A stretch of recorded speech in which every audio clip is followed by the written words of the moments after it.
And that's it for today. Till the next episode.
in these parliamentary chambers. I take this opportunity to thank you all for participating at the first sitting of the 12th Parliament, which was held on Monday, 25th May 2026, during which you elected me and Right Honorable Thomas Tayebwa as your Speaker and Deputy Speaker, respectively. On behalf of the leadership of the 12th Parliament, I appreciate your decision to bestow your trust in our leadership, and I undertake to serve you diligently, fairly, and equitably. The call to leadership is a call to service and stewardship, and not a pursuit for privilege. As your Speaker, I bear a profound obligation to elevate and empower all of you to effectively execute your mandate of representation, oversight, legislation, and appropriation. I urge you to remain steadfast and committed to your roles and responsibilities as legislators by always being available and adequately preparing for parliamentary work. I also call upon you to exercise modesty and humility at all times, even when the microphone goes off, as we strive to realize a people-centered legislature. As the chairperson of the Parliamentary Commission, I will ensure a favorable environment for evidence-based legislation and responsiveness to the aspirations of the masses that we represent. Honorable members, I am in receipt of communication from His Excellency the President, General Yoweri Kaguta Museveni, in exercise of his authority under Articles 108(1) and 2 and 108(a)(1), 111(1), 113(1), and 114(1), proposing various individuals to Cabinet. This sitting will therefore consider for approval the appointment of the Vice President and the Prime Minister, pursuant to Articles 108(2) and 108(a)(1) of the Constitution of the Republic of Uganda, 1994. Of the House is by simple majority. In addition, the House will approve the designation of members to the Committee on Appointments Committee in line with Rules 163, 164, 165, 167, 168, and 173 of the Rules of Procedure of Parliament. And I want to thank you all for this afternoon. And we apologize for the mishap and your faithfulness that when I was going out, when the microphone didn't work, I asked you all to stand up, and I'm glad I came back, I found you were still standing.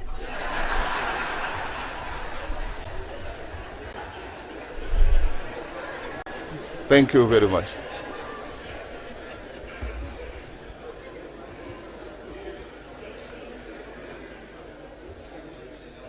Procedure before we begin, anything? I thought, yes, Honorable Namboze is my MP in Mukono Municipality. Thank you, Right Honorable.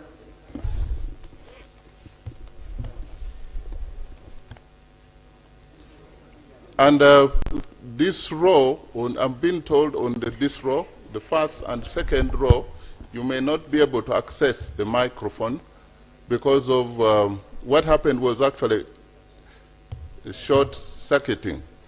Somebody pressed the microphone. Right Honorable Speaker, I refer to Rule 9 of our Rules of Procedure, which provides that, Right Honorable Speaker, that every member shall, as far as possible, have a seat reserved for him or her by the Speaker. That the seat, the right-hand side of the Speaker, shall be reserved for the lead of government business and the members of the ruling party, and free. that the seats to the left-hand side of the Speaker shall be reserved for the leader of opposition and members of the opposition parties in the House, and for Right Honorable Speaker, that you shall reserve seats for the independent members of this House, and in circumstances where there are challenges, Mr. Speaker, Rule 95 provides that where a Speaker determines that it is not practicable to comply with the seating arrangement in sub-rule 2, 3, 4, the Speaker may permit a member to sit on either sides of the Speaker. Noting, Mr. Speaker, that you have not permitted anybody to sit contrary to the rules, I want first of all to welcome the members who have crossed to the opposition.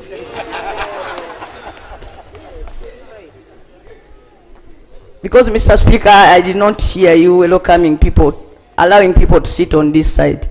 But having said that even where people allowed to have a free sitting, the first and the second, the front and the second rows on either side shall be preserved for the substantive ministers and for the shadow ministers. Mr. Speaker, the procedure matter I want to raise is that I've been sitting down. For example, I don't have a seat, and I see several members on this side having occupied these seats even before you came in. The procedure matter I want to raise, Right Honorable Speaker, that wouldn't it be procedural okay for you to guide us on the issue of seating before we proceed, and Right Honorable Speaker, to make sure that each one of us is properly accommodated? I beg to move. Thank you. Thank you, Honorable Betty Namboze. That guidance will be when we have the LOP on one side and the lead of government business on one side. Clerk, the next item.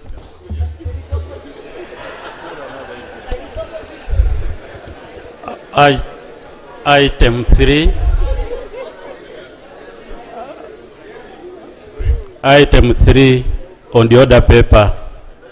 To item 3, I understood what Honorable Namboze raised, and my ruling actually is saying we still don't have lead of opposition, and neither do we have a lead of government business.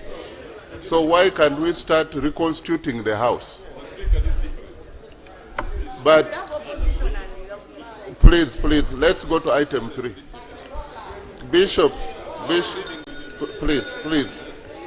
Let's go to item 3 on the order paper. Let's have this side will resolve most of the procedure issues here. Item 3 on the order paper. Motion seeking parliamentary approval of the appointment of the Vice President in accordance with Article 1082 of the Constitution of the Republic of Uganda. And as the mover comes, in the public gallery, honorable members, this afternoon we have guests of Her Excellency Jessica Lupo, the VP designate. They have come to witness the parliamentary approval of her appointment as Vice President of the Republic of Uganda. Please join me in welcoming them. And also in the public gallery, this afternoon we have guests of the Right Honorable Robin Nabanja, the Prime Minister designate. They have come to witness the parliamentary approval of her appointment as the Prime Minister of the Republic of Uganda. So please, the mover.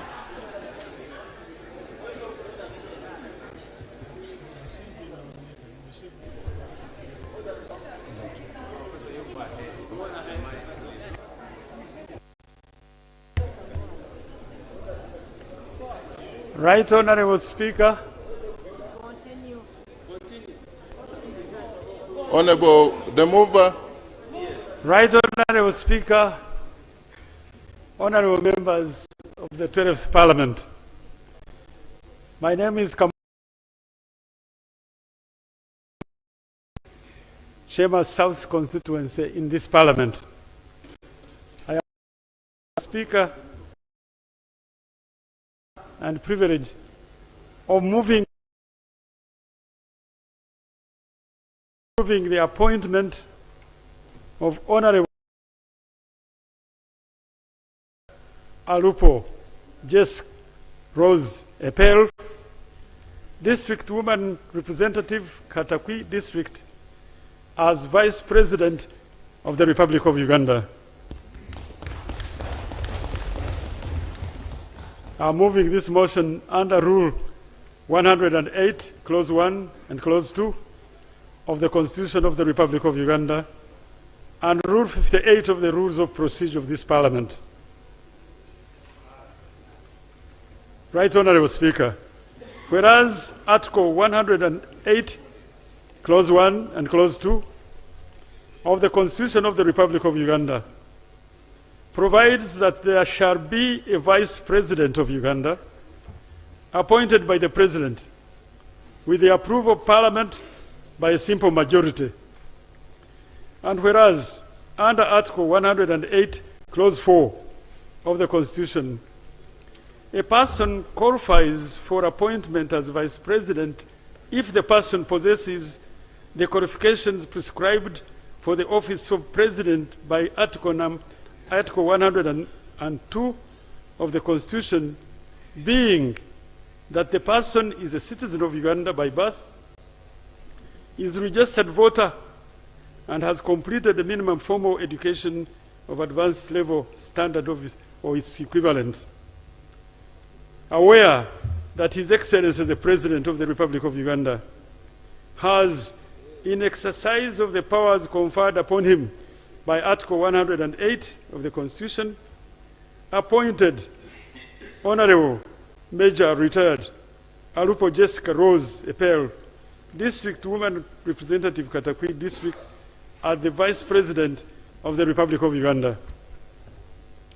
Further, aware that Honorable Major Retired Alupo Jessica Rose Epel was born on 23rd May 1974 and is a mother, a commercial farmer, a Pan-Africanist, a self-driven, humble, down-to-earth, a result-oriented and output-focused person who prioritizes and allocates more time to performance of her duties and attains results. Noting that Honorable Major Retired Alupo Jessica Rose Epel is a determined scholar who believes in continuous learning through both informal and formal settings, and possesses the following education qualifications which make her eminently suitable for appointment as Vice President of the Republic of Uganda. Currently, she is pursuing a PhD in peace and conflict studies at Makerere University. She has honorary doctorate degrees, one from Islamic University in Uganda on 20th December 2025, honorary PhD in Science awarded by Shenyang University in China on 27th May 2015, master's degree in International Relations and Diplomatic Studies from Makerere University from 2010 to 2013, a master's degree in Management Studies from Uganda Management Institute from 2009-2010, Bachelor of Arts degree with honors in Political Science and Religious Studies from Makerere University, 1994 to 1998, postgraduate diploma in Public Administration and Management from Uganda Management Institute, Uganda Advanced Level Certificate of Education from Ngola High School from 1992 to 1994. She has a Uganda Ordinary Level Certificate of Education from Kangole Girls School from 1988 to 1991, and has a primary school certificate from Upton Primary School, Katakwi, from 1981 to 87, noting that Honorable Major Retired Alupo Jesk Rosepel is a patriot who served in the Uganda People's Defense Forces and retired at the rank of a major and attended the following army courses: Officer Cadet Source at Jinja Military Academy, intake 05, long, not short, long, 1998 to 1999. Counterintelligence course, School of Military Intelligence and Security, intake 1/00/01, Katabi. Technical Surveillance, Kitante, Kololo, intake 1/00/02, 2001. Right Honorable Speaker, further noting that Honorable Major Retired Alupo Jesk Rosepel has served her country with dedication and distinction in the following capacities. She has served as Vice President of the Republic of Uganda, June 2021 to May 2026. She has also served as District Woman Representative Katakwi District in the 8th Parliament, in the 9th Parliament, in the 11th Parliament, now in the 12th Parliament. She has been Minister of Education, Science, Technology and Sports from 2011 to 2016. She has served Minister of State for Youth and Children Affairs from 2009 to 2011. She has served as Deputy Chairperson, Parliamentary Committee on Defense and Internal Affairs from 2006 to 2009. She has been a member of Parliament, Parliamentary Committee on Government Assurances from 2006 to 2009. She has served as Staff Officer, Chieftaincy of Military Intelligence, Kitante, from 2001 to 2005. She has served as Staff Chieftaincy of Operations and Training, Bombo Military Barracks, from 2000 to 2001. She has been an instructor in charge, female of trainees, Single Military Training School from 1999 to 2000. She has been a voluntary teacher, Katakwi High School, 1994. She has served as Vice Chairperson, UNISA, Ngora High School, 1993-94. She has been a voluntary teacher, Youth School, Secondary School, 1992. She has worked as Deputy Head Girl, Kangole Secondary School, 1991. She has also been Deputy Head Girl, Upton Primary School, 1985. Honorable Speaker, recognizing that Honorable Major Retired Alupo Jesk Rosepel has been recognized as a transformative leader, a patriot, and has received the following awards for her dedicated the Grand Commander during the International Women's Day celebration in Katakwi in 2022. She also has been awarded Golden Jubilee Medal 2013 during Women's Day celebration in Nakasongola on 8th March 2013. She has been awarded the Pearl of Africa Award 2012 at the International Conference Center here in Kampala. She has been awarded the Eastern Region Women Achievers Award, September 2012 of Uganda Christian University. Further, Right Honorable Speaker, recognizing that Honorable Major Retired Alupo Jesk Rosepel has ably, with distinction and dedication, represented His Excellency the President of Uganda at national and international events, and has represented Uganda's interests very effectively, negotiated resolutions, and addressed some of the following. She has addressed, look at the bodies, United Nations General Assembly in New York. She has addressed the 17th BRICS Leaders Summit. This is the head of state in Rio de Janeiro, Brazil. She has represented the President and Uganda at the 39th Ordinary Session of African Union Heads of State and Government, Ethiopia, Addis Ababa, in February 2026. She has represented the President and the country on the 9th edition of the Future Investment Initiative Forum, Riyadh, Saudi Arabia, in October 2025. She has represented the President and the country, the World Government Summit, Women in Government Forum, Dubai, United Arab Emirates, 2023.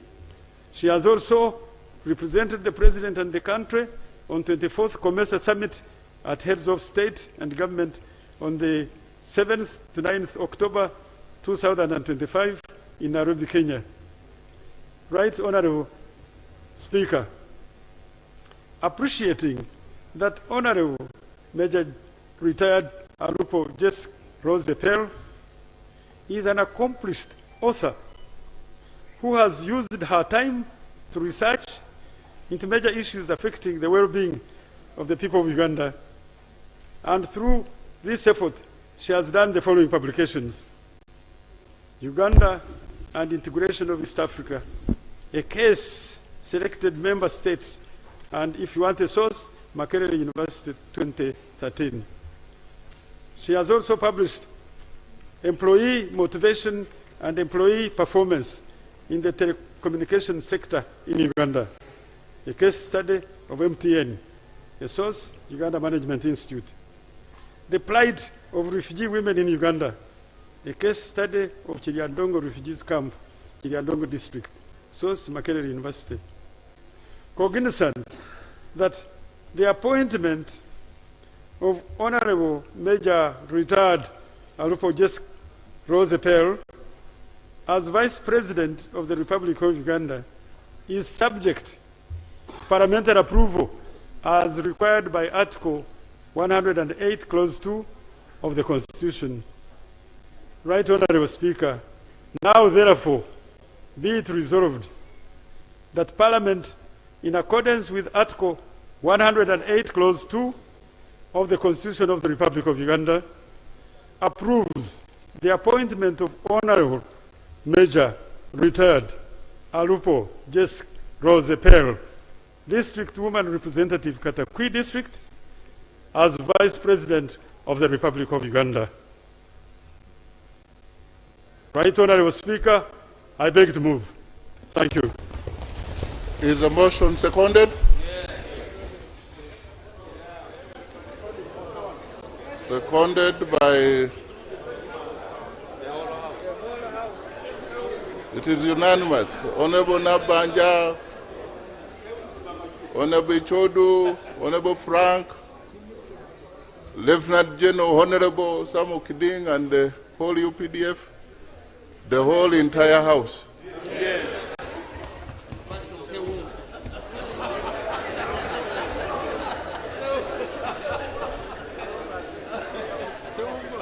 Can I, Honorable, the mover, Honorable Professor, you've already justified?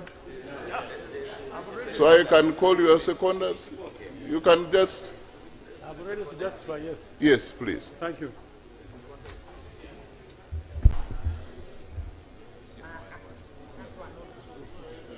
Thank you very much, Right Honorable Speaker. Yeah. Right Honorable Speaker, honorable members. Let me hear procedure.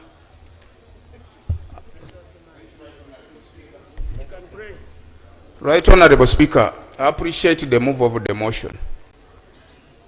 I also give due respect to Her Excellency, Honorable Jessica Alupo, for the tremendous work done The procedural question? It diminishes my sense, Right Honorable Speaker, given all that said, that if whether we should go contrary to our rules.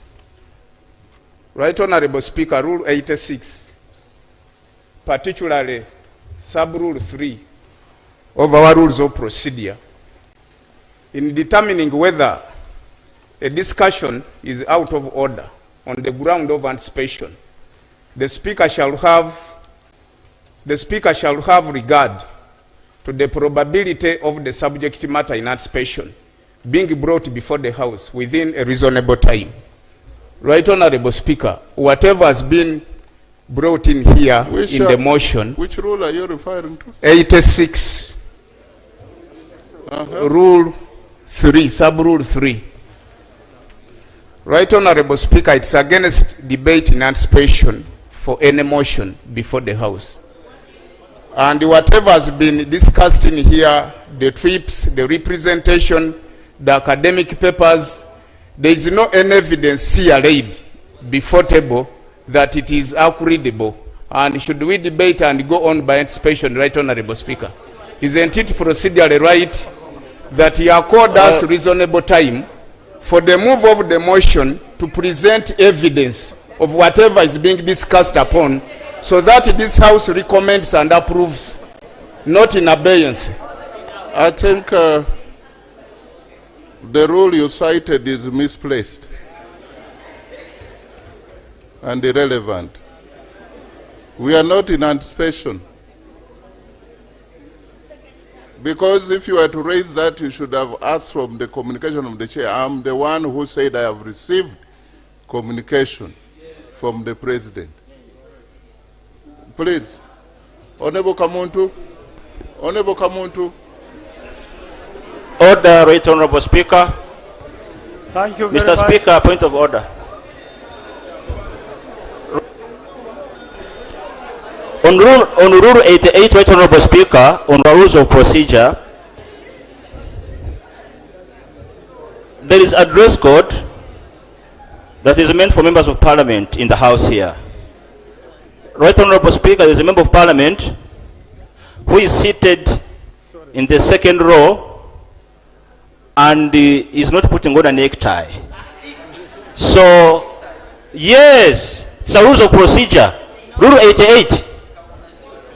No, it is a suit, not a counter suit. Honorable Temwebaze. And you're not the speaker, actually. I'm not the speaker. Honorable, what's the order? Is it an order for honorable member of Parliament to come to the House Okay. without putting on properly as the rules of procedure state? You've now informed the member. Let's go on. We are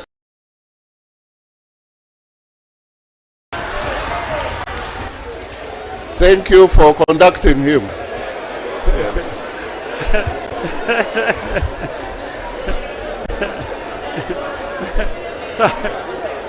Thank you very much. Thank you very much. Thank you very much. Thank you very much. Order, order. Thank you. Right, Honorable. Honorable, Right. the procedure. Mara. Somebody there.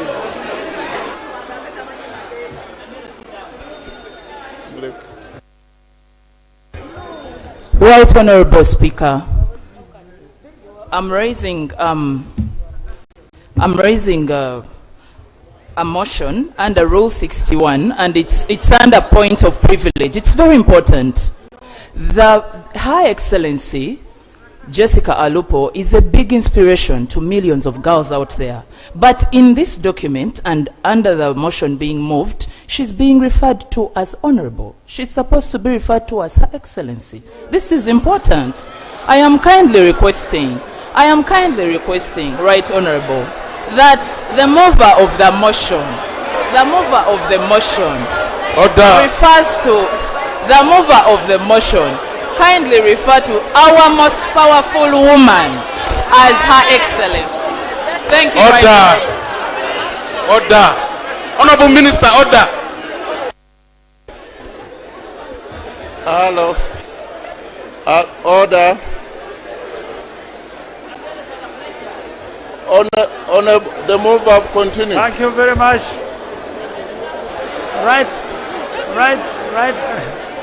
Right, Honorable Speaker. Can we have order in the House? Right.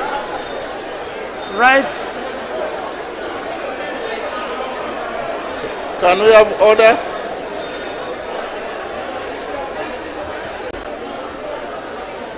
Right, Honorable Speaker. Can we have order? Order.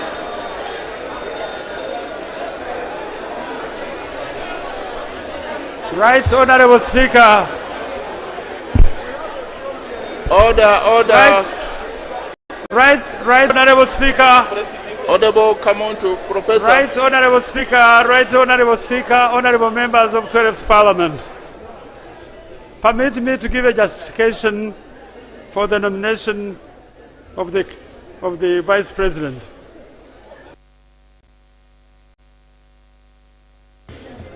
Honorable Speaker, honorable members, colleagues. In accordance with Article 108, Clause 2 of the Constitution of the Republic of Uganda, the President shall, with the approval of Parliament, appoint a Vice President. This constitutional requirement ensures that appointment carries both executive authority and parliamentary legitimacy. The nominee, Honorable Major Retired Jessica Alupo, embodies the qualities and experience befitting the high office of Vice President. Her appointment merits parliamentary approval, and I want to give reasons why this should be so. Number one, proven leadership in government. Right, Honorable Speaker. She has served as Vice President since June 2021, and I want you to know she is the second female Vice President in the history of this country.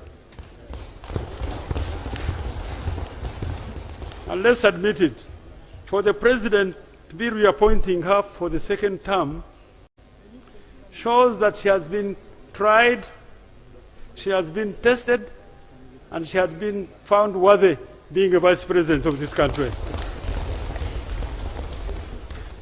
She has been Minister of Education, Science, Technology and Sports, and she has been Minister of State for Youth and Children Affairs. These roles demonstrate her ability to manage complex portfolios and deliver results. Number two, look at her legislative experience. She has been a woman member of Parliament for Katakwi District across multiple parliaments. She has been a member of Parliament for 8th Parliament, a member of Parliament for 9th Parliament, a member of Parliament for 11th Parliament, now a member of Parliament for 12th Parliament. Tell me how many have done this.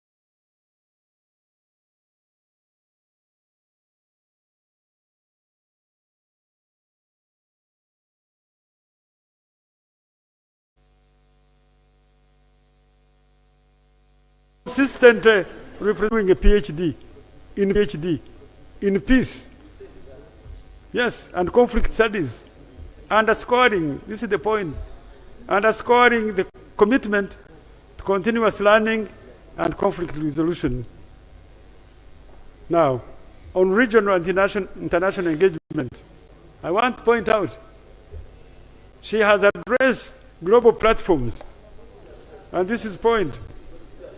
national recognition.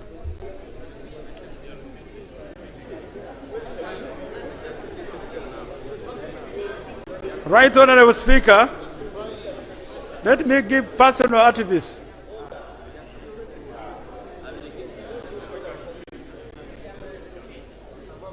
Honorable Sewungo. Mr. Speaker, sir, with due respect, and one of the senior members and ministers of Uganda have seen from Obote 1, Obote 2, Honorable Ephraim Kamont. He has moved this motion very well, and he gave us a very good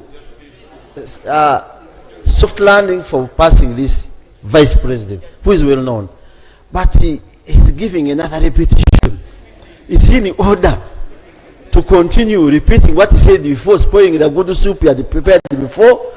Yet we want to have a good debate that we see this gallant lady getting through her position without the former UPC member continuously telling us more about what he has said before. Is he in order, Mr. Speaker?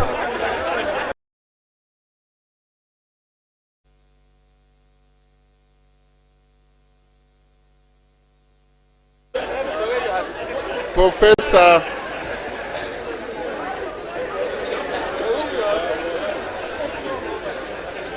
I think the Honorable Professor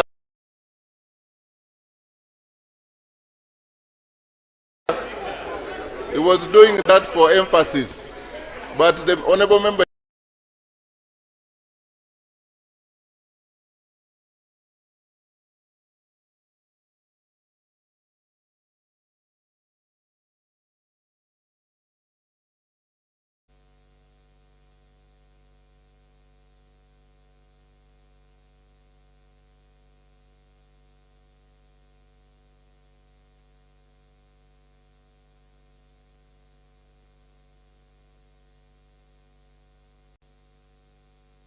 You will also have endorsed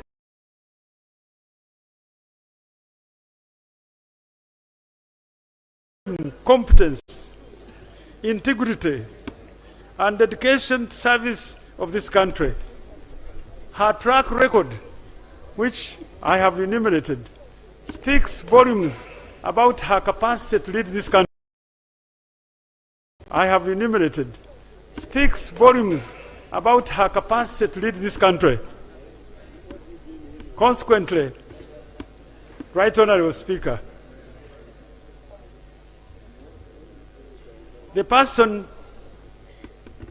fortunately, the person I'm speaking about is right here before you. She is a fit and proper person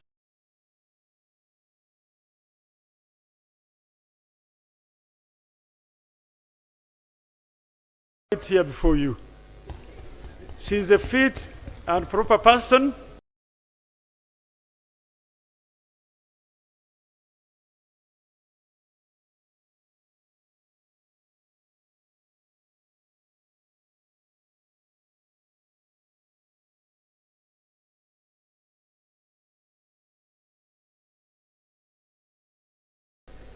to be the vice president of this country at this material time.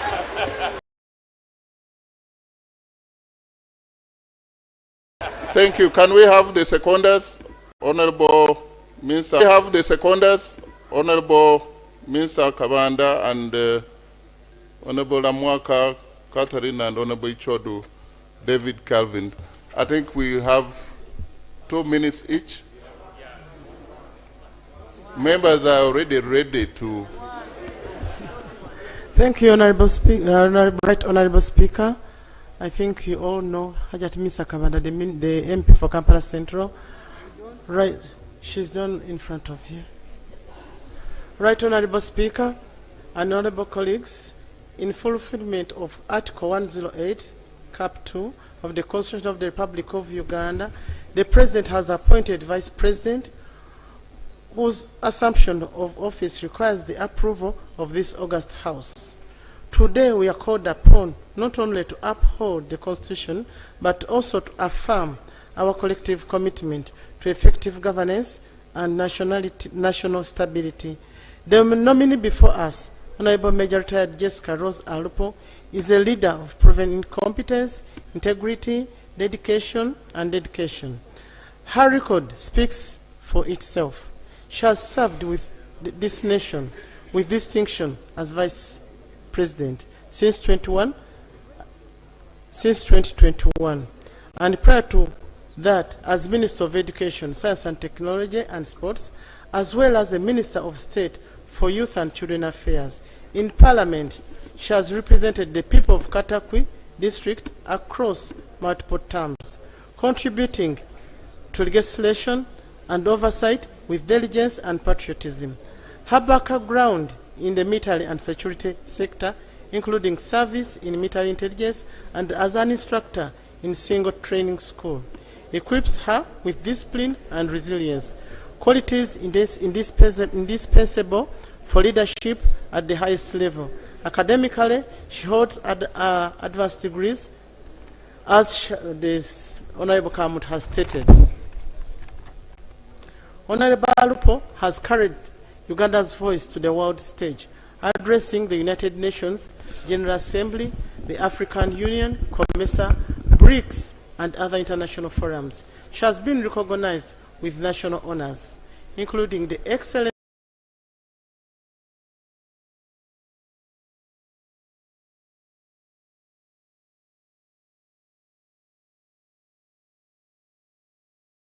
Order of the Pearl of Africa, Grand Commander, and the Golden Jubilee Medal, affirming her contribution to national development and women's empowerment. Mr. Speaker, honorable members, approving this appointment is not only a constitutional duty, but also a vote of confidence in a leader who embodies humility, teamwork, and dialogue. It is a step toward continuity, stability, and effective coordination of government business. I therefore urge this House to give its full approval to the appointment Honorable Major Retired Jessica Rose Alupo as Vice President of the Republic of Uganda, so that she may continue to serve our nation with legitimacy, authority, and dedication. I beg to move. Thank you. Honorable Lamwaka Catherine, MP, District Woman Representative of Moro. 2 minutes.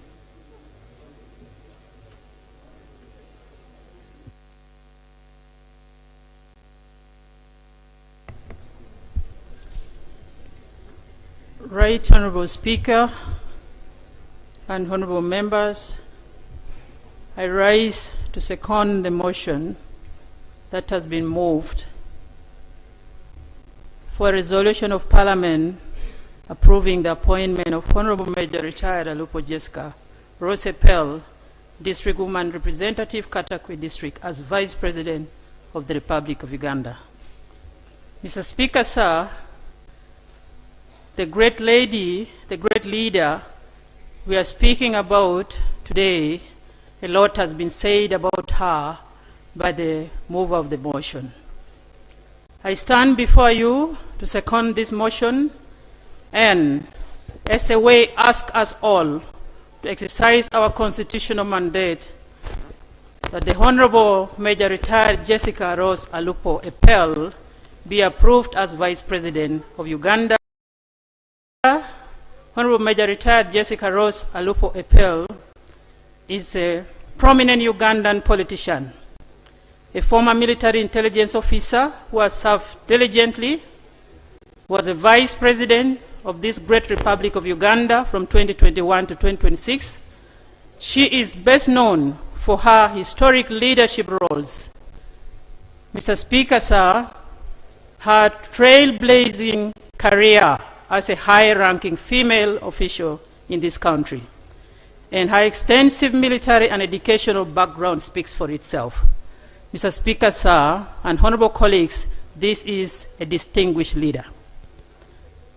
Dear honorable members, before her political career, she served. As I conclude, Mr. Speaker, sir, the Honorable Retired Major Jessica Alupo Pell, the woman member of Parliament of Katakwi, is a woman of noble character.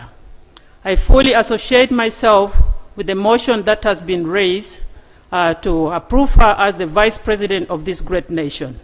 An honorable colleague, in her is a God-fearing woman. In her, we are sure of the future of this country. In her, we are sure of our complementary role to the President of the Republic of Uganda, delivering Uganda to the high middle income economy. I beg to move, Mr. Speaker. Thank you. Honorable Ichodu. 2 minutes.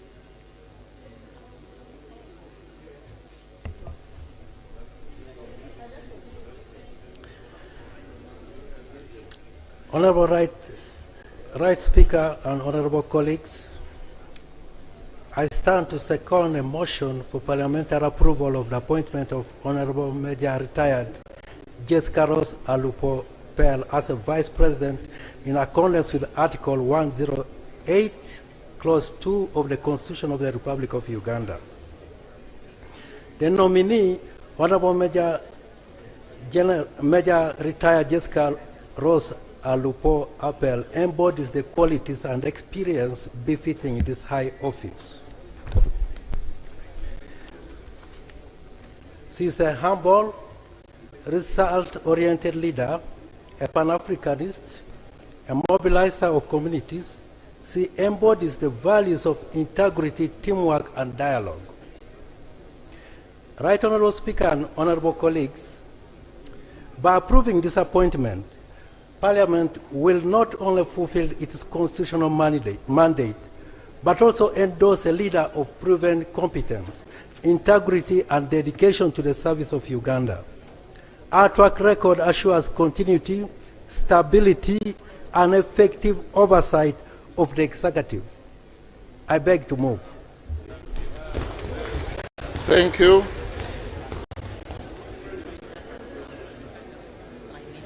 I now want to put the question. And I want to guide that to determine the simple majority, we shall use by show of hands. And we shall do it row by row. And I want to, not by voice, and I want to ask the clerk to have his people.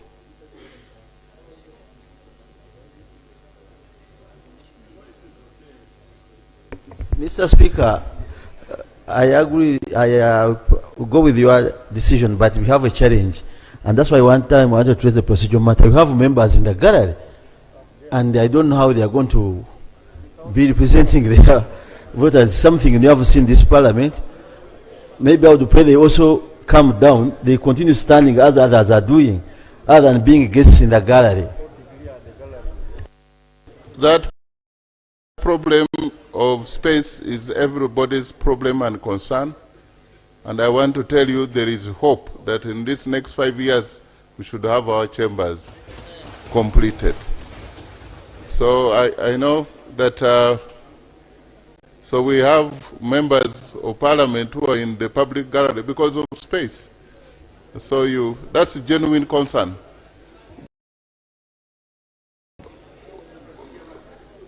Another procedure matter? Yes, right.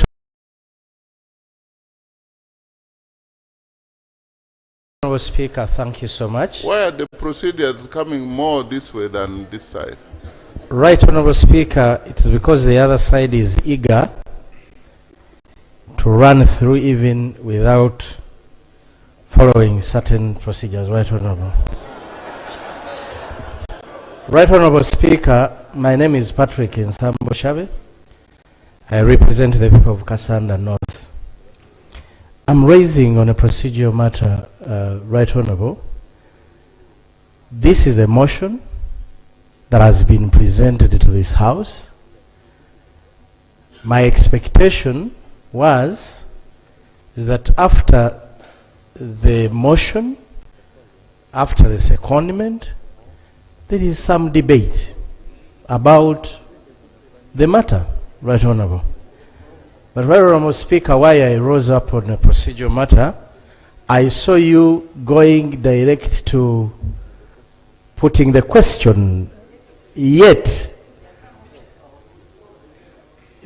not all members may be agreeing with the motion. So, Right Honourable Speaker, are we proceeding well if you don't allot time for debate of this motion? Thank you. This is my ruling.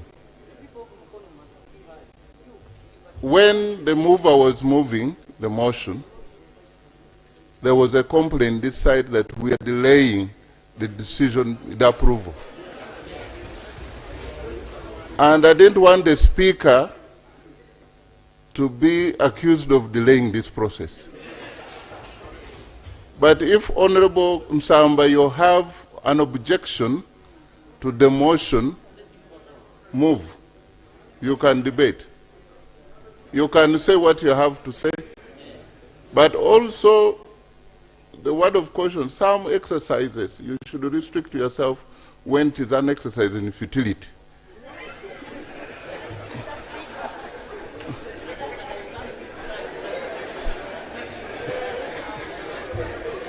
But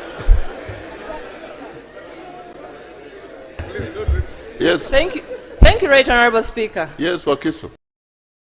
Speaker, the position we are about to have as a country is key. And that's why, actually, at the end of it all, much as we're going to put a question, you will find that it is likely going to be consensus.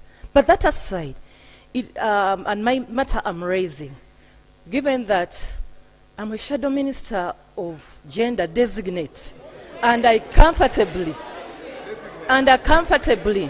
raise on matters of women.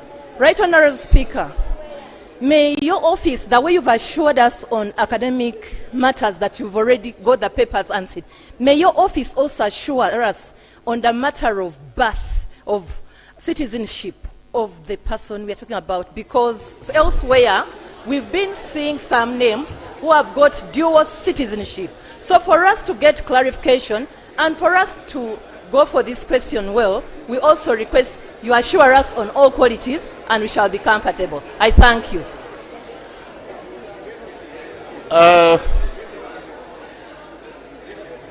I appreciate your concerns as a member of parliament, and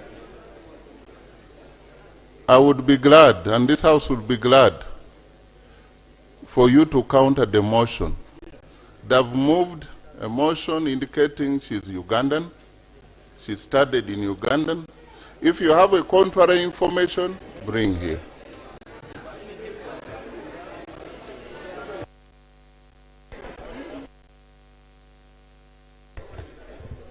Right Honourable Speaker.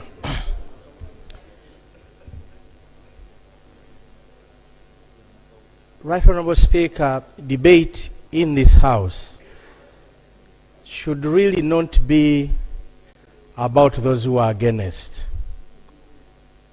I know there are so many members out there who have nice words about Honorable Jessica Alupo. When Honorable Seungu came out to say we are out of, we wanted to, we complained about the time issue, Honorable Seungu was saying ample time should be provided for debate. Right, Honorable Speaker. Having said that. Was that in this parliament? Yes, that's what Honorable Seungu said. Right Honorable Speaker. Having said that, it looks like the opportunity you've accorded it only for those that want to travel a futile lane, as you have described it.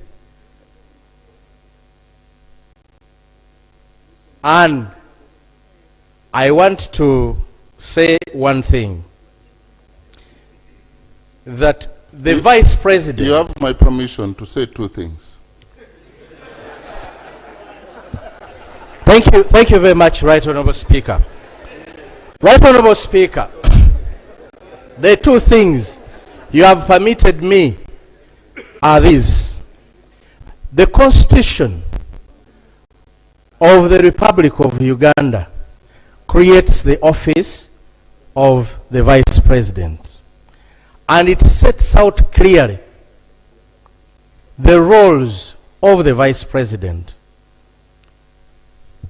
And the person nominated has been a Vice President in the previous term. The people that brought the motion here denied us the opportunity to understand the constitutional achievements as per the person nominated. Much of the motion brought and the justifications, they were talking about matters to do that this person has been a class monitor somewhere, has been, went to this course or this one. But what the people of Uganda want to hear, Right Honorable Speaker, Right Honorable Speaker, what the people of Uganda want to hear. There's order here. Right Honorable Speaker, is the colleague in order?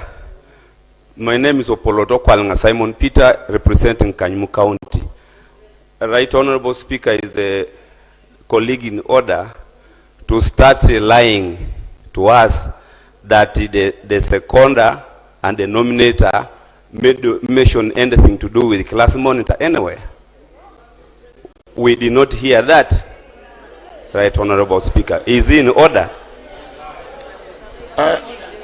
Honorable, trying to demean the person of the Vice President, really. Honorable Samba, and this is to colleagues as we are undergoing through this induction and orientation. I must apologize for asking you, giving you permission to say two things.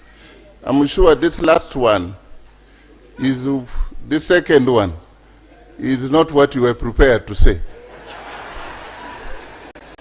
Because on the record, there is nowhere where a matter of class monitor was mentioned.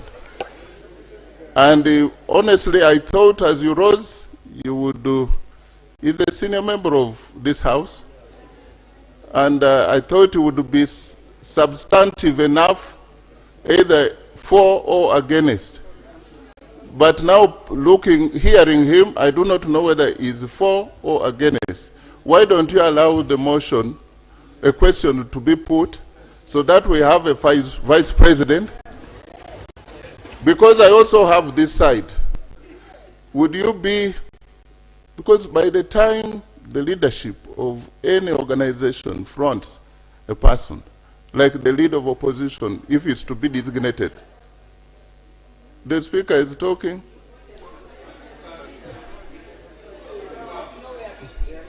Come and sit near. Okay. So Honorable Nsamba, I think you've concluded. Yeah. Right Honorable Speaker, I had not concluded. Actually, I had just started. Right Honorable Speaker, I raised my matter basing on the Constitution. I don't know why my friend, a senior colleague, out of the matter I was raising, he only had the example. I don't know why. Because right, that is what order, was the right, lie. Honorable Speaker. Order, Honorable Speaker. Yeah. Order. Yeah. Order, Honorable Speaker. Order. Thank you so much. Right Honorable Speaker, my name is Babidi Chitiosara. I'm the Member of Parliament for Bukoto East. Right Honorable Speaker, the Honorable Member and the Senior, I think this is his third term. He's been here when Her Excellency the Vice President was appointed as a Vice President. She's been here for some time and he's aware. He did not raise any matter of nationality. Is he therefore in order for him to raise such a matter, or he's just deliberately wasting the time of this House? Thank you. Honorable Samba, I think we've dragged on this for long. there is a consensus that the Vice President nominated by the President of Uganda has attracted a lot of consensus. Why don't we vote by roll? If you are not in favor, you can withhold your what? Yes. Most obliged, Your Right Honour. Yes. So can we put the question? And those in favor beginning this side, row by row, first row, and the clerks you count.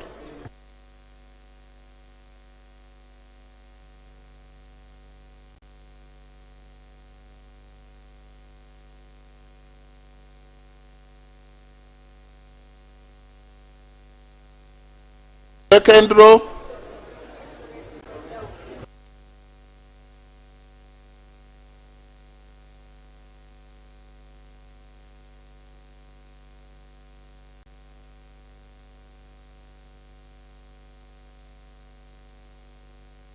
Can I go on third row? Third row.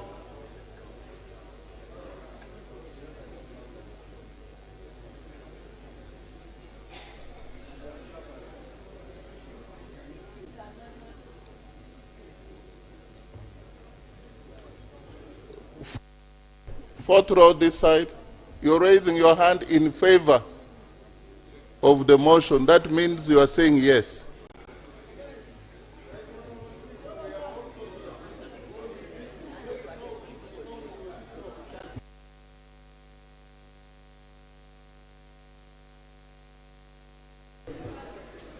The fifth row at the back.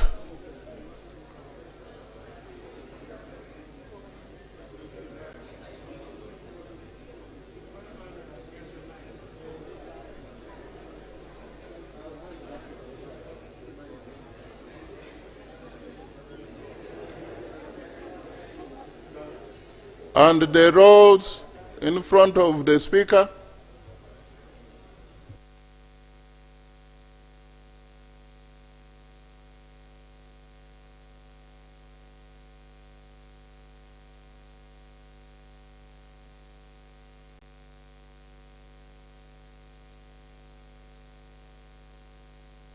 First row here.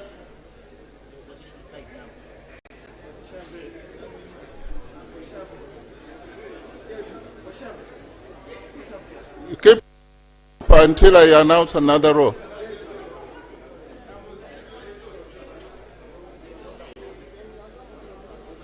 Second row.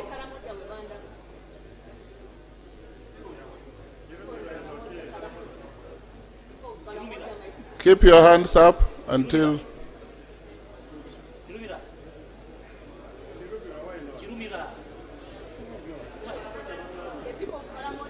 third row.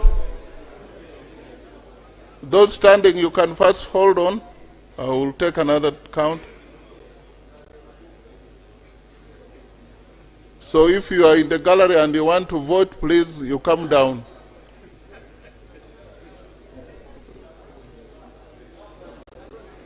Third row, keep your hands up. Fourth row.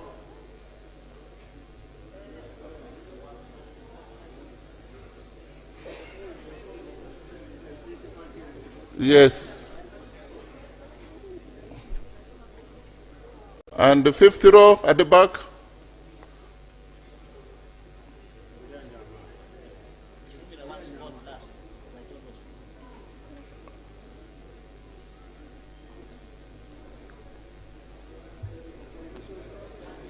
And the standing row.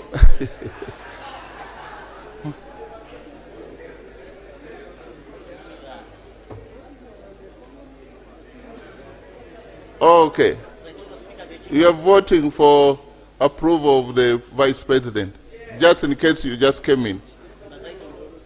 And here, this way, they are done?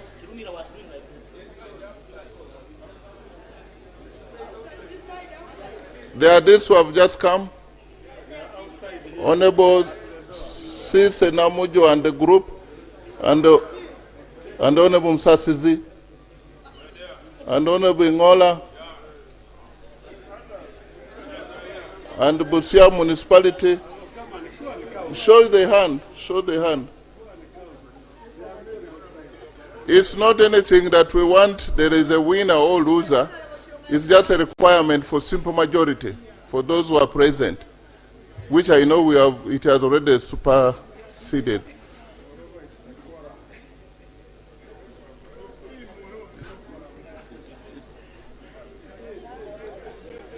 You are done?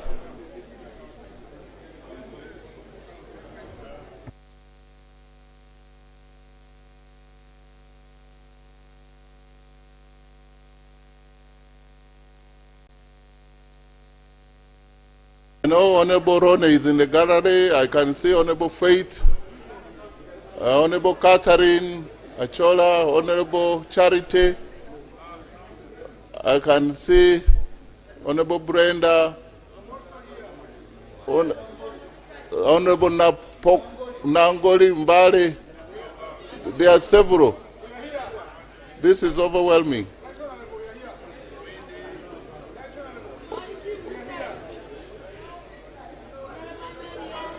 Honorable Ahol,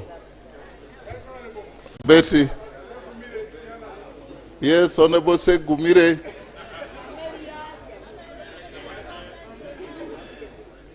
Honorable Amelia is here. She has.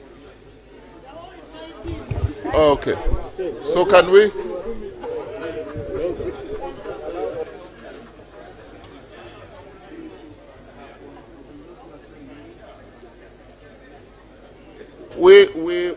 We want those who have not raised their hands, those against, we could also find out, because you may let's know. Let's begin those who are against on this row, the first row. Honorable Joel, I know you are going to vote no.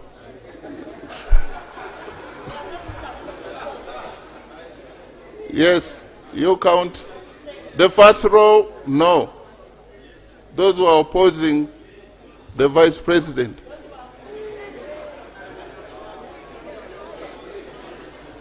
Second row.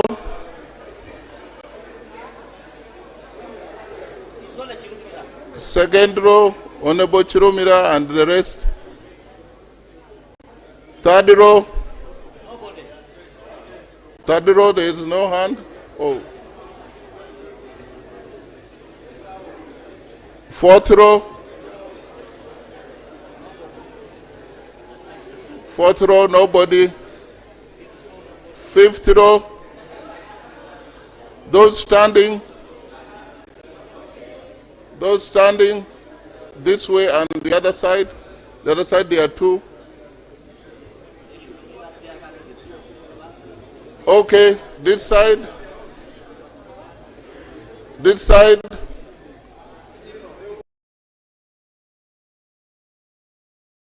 No, don't vote twice. First, second row, third row, fourth row, fifth row, the middle rows, the standing, this side. Look.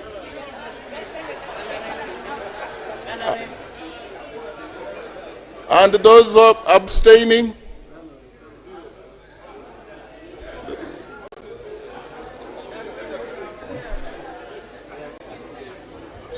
second row, those abstaining, third row, those abstaining is the second row has one person, third row, fourth row on my left, fifth row, you're abstaining. And then I'm coming this way. Any abstention here this side? First row, second row, third row, fourth, fifth, standing. The other side. The gallery, any?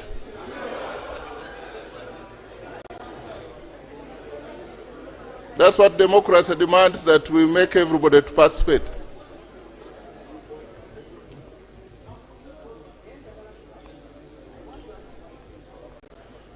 Those abstained, abstention, there are 4. Those against, 18. Those for, 325. So the motion is carried. Congratulations, Your Excellency, Vice President.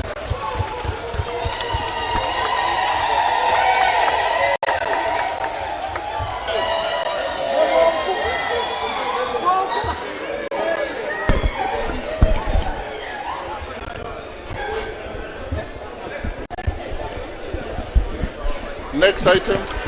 Item number 4 on the order paper, motion seeking parliamentary approval of the appointment of the Prime Minister and leader of government business in accordance with Article 108A, Sub-Article 1 of the Constitution of the Republic of Uganda. Seconders, the mover. I was moving faster than the mover. The mover, Honorable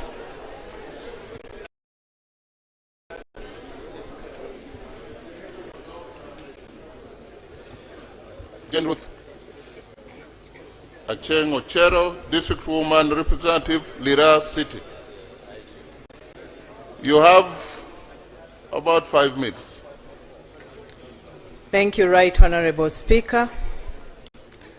Right Honorable Speaker, allow me first of all to start by congratulating you and the Deputy upon ascending to that chair, and also congratulating all the members for swearing in successfully.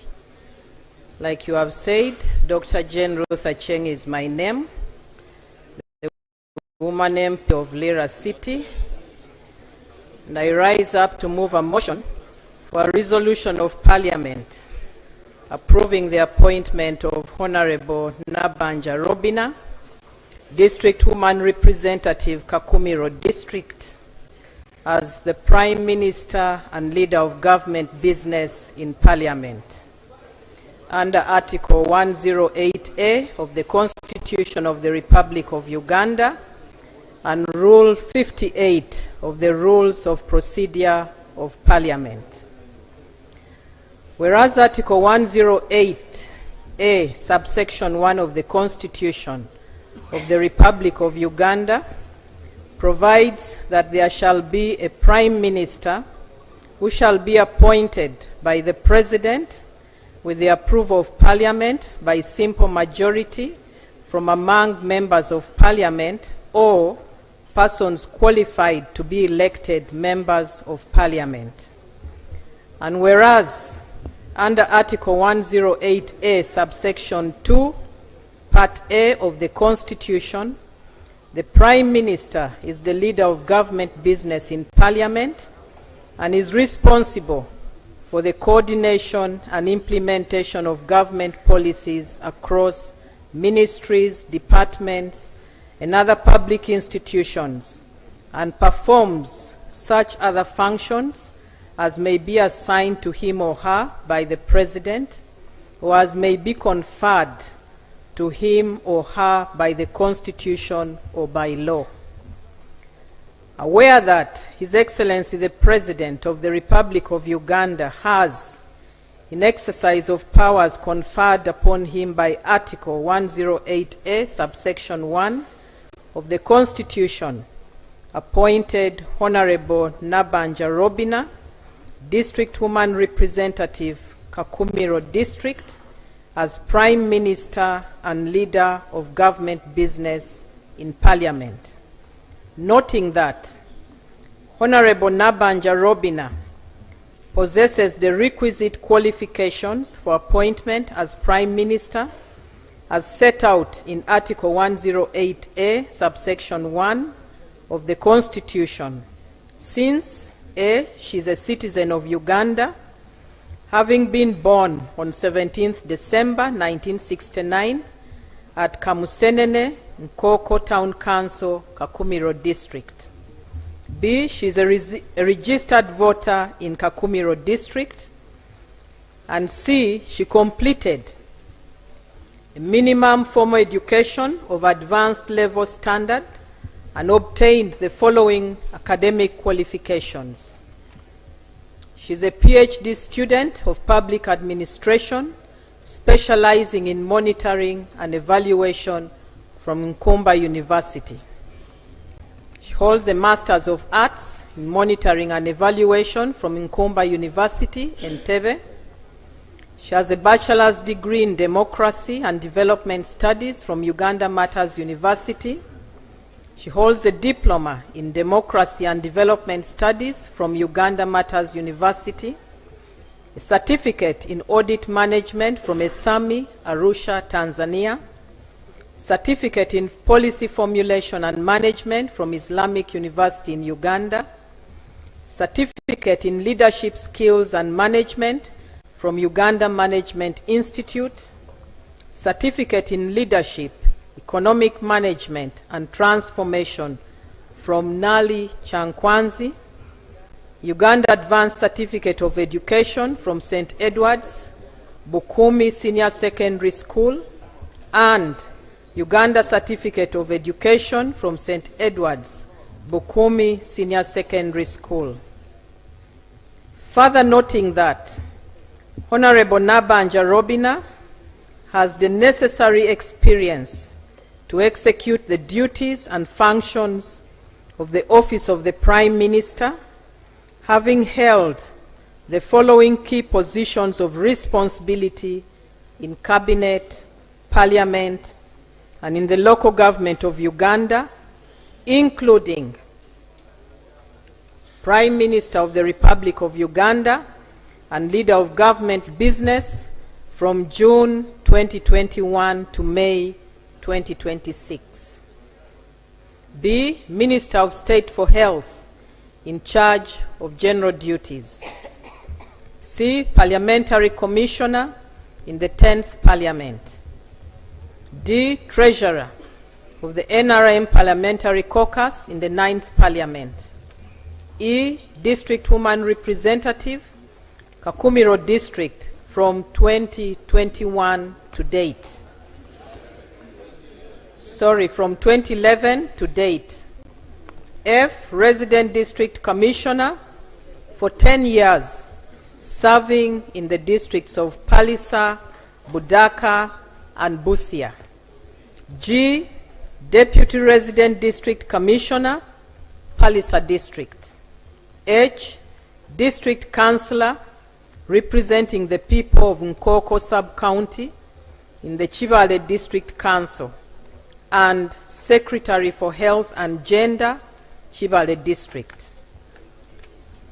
Recognizing that on the 14th of June 2021, Parliament approved the appointment of Honorable Nabanja Robina as Prime Minister and Leader of Government Business, a position she has held for 5 years. Further recognizing that during her tenure as Prime Minister and Leader of Government Business, Honorable Nabanja Robina A, oversaw exemplary performance in the discharge of government business before the 11th Parliament, as evidenced by the following achievements. 1, 5 legislative programs were presented. 2, 82% of the total bills indicated in the legislative program were introduced. 3, 96% of motions were submitted. 4, 99% of Prime Minister's questions were responded to. 5, 95% of questions to ministers were responded to. 6, 97% of questions for oral answers were responded to. 7, 93% of ministerial statements were presented. 8. 98% of action taken reports by ministers on the resolutions or recommendations of Parliament were tabled. And 9. 100% of Treasury memoranda were submitted. B. Has been a pioneering and inspirational leader since she's the first woman to hold the position of Prime Minister in Uganda. C. Received global recognition and was declared the 2024 African Female Leader of the Year Award from the African Leadership Organization and the Global Women Leadership Award in New York for advancing socio-economic development and gender equality in Uganda. D. Oversaw the efficient and timely execution of government programs which contributed to a reduction in national poverty levels. E. Coordinated the government COVID-19 response initiatives, including the COVID-19 relief cash to listed vulnerable Ugandans. F. Coordinated government poverty reduction mechanisms, including the parish development model. G. Led and coordinated government response to natural disasters and helped in securing and allocating financial and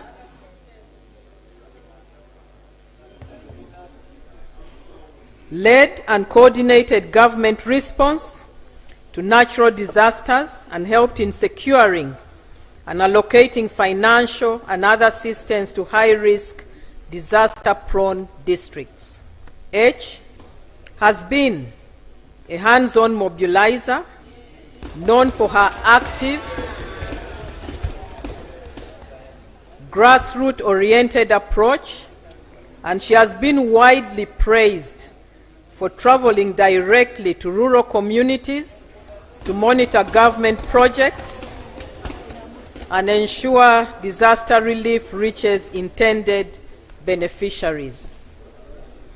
Cognizant that the appointment of Honorable Nabanja Robina as Prime Minister and Leader of Government Business in Parliament is subject to parliamentary approval as required by Article 108A, subsection 1 of the Constitution of the Republic of Uganda. Now, therefore, be it resolved that Parliament, in accordance with Article 108, subsection 1 of the Constitution of the Republic of Uganda, approves the appointment of Honorable Nabanja Robina as the Prime Minister and Leader of Government Business in Parliament. I beg to move. Is the motion seconded? Yes. By Honorable Angura, the Vice President, Honorable Kui, Maria Yanga, this side, Honorable Frank, Honorable Kasaija, money has come.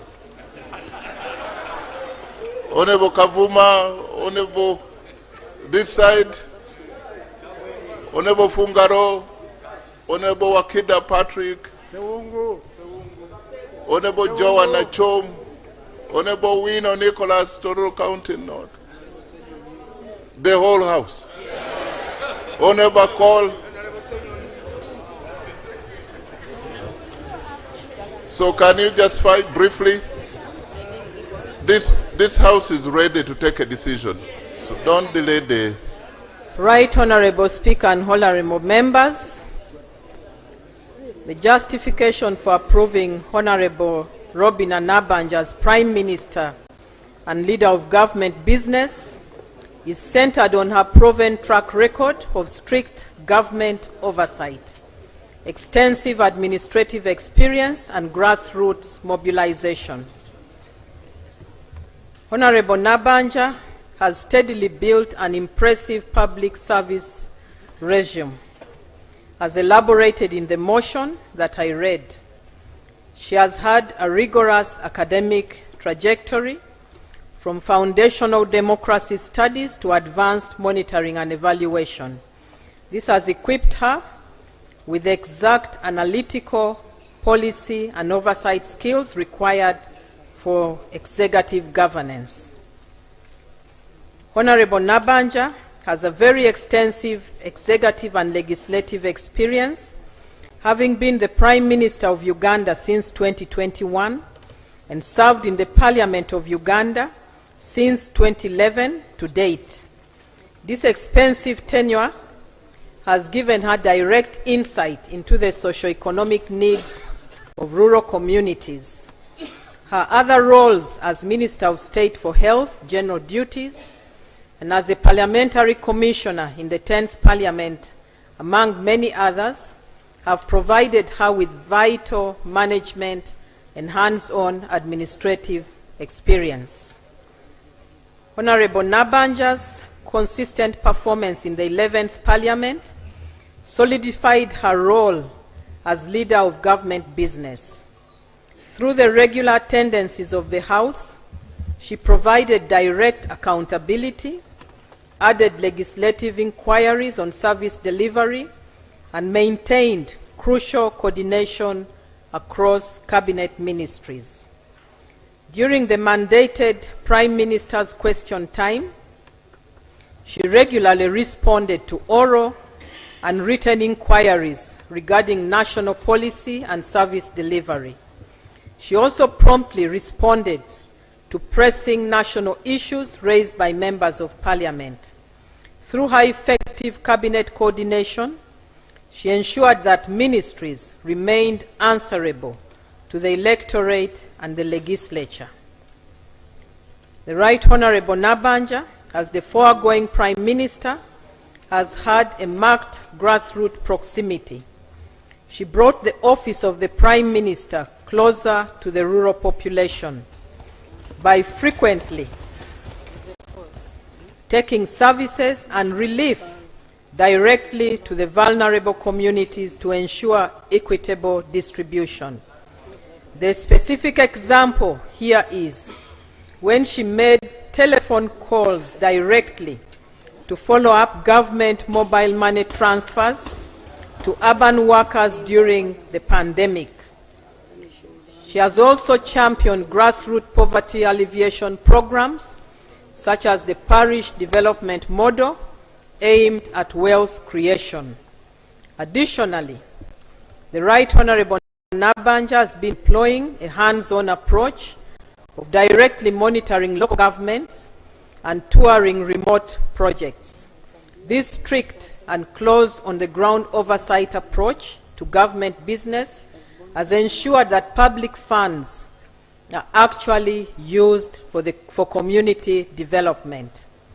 Her unannounced site visits and village-level farmer mobilization campaigns have brought about greater accountability and value for money. This compelling track record demonstrates that the Right Honourable Robina Nabanja is uniquely qualified and stands out as the ideal choice for the position of Prime Minister and leader of government business. I beg to submit. Thank you. Can we have the seconders, Honorable Namara Dennis? I think you'll do 1 minute, if possible. Thank you, Right Honourable Speaker and honourable members. My name is Dennis Namara, Member of Parliament, Buyaga West Constituency in Kagari District. Right Honourable Speaker, I raise under Rule 62, 1 and 2 of our Rules of Procedure to second the motion seeking parliamentary approval of the appointment of Right Honourable Robina Nabanja as the Prime Minister, Leader of Government Business 2026-2031 for the following reasons. 1, only 3. Right Honourable Nabanja's leadership has been central to Uganda's socio-economic transformation She has had an outstanding focus on strategy targets geared towards household transformation from a subsistence to a monetized economy.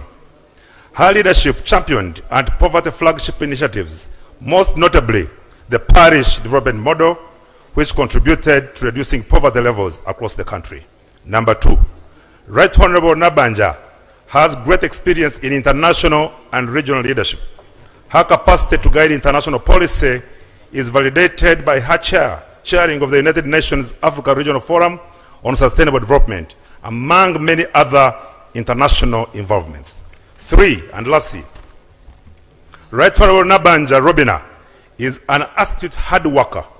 That's why in our area, Bunyoro, she's locally referred to as a bulldozer chair machine leader, because there is no challenge of the local person she cannot solve. She is a woman of valor, a pinnacle and epitome of political tranquility.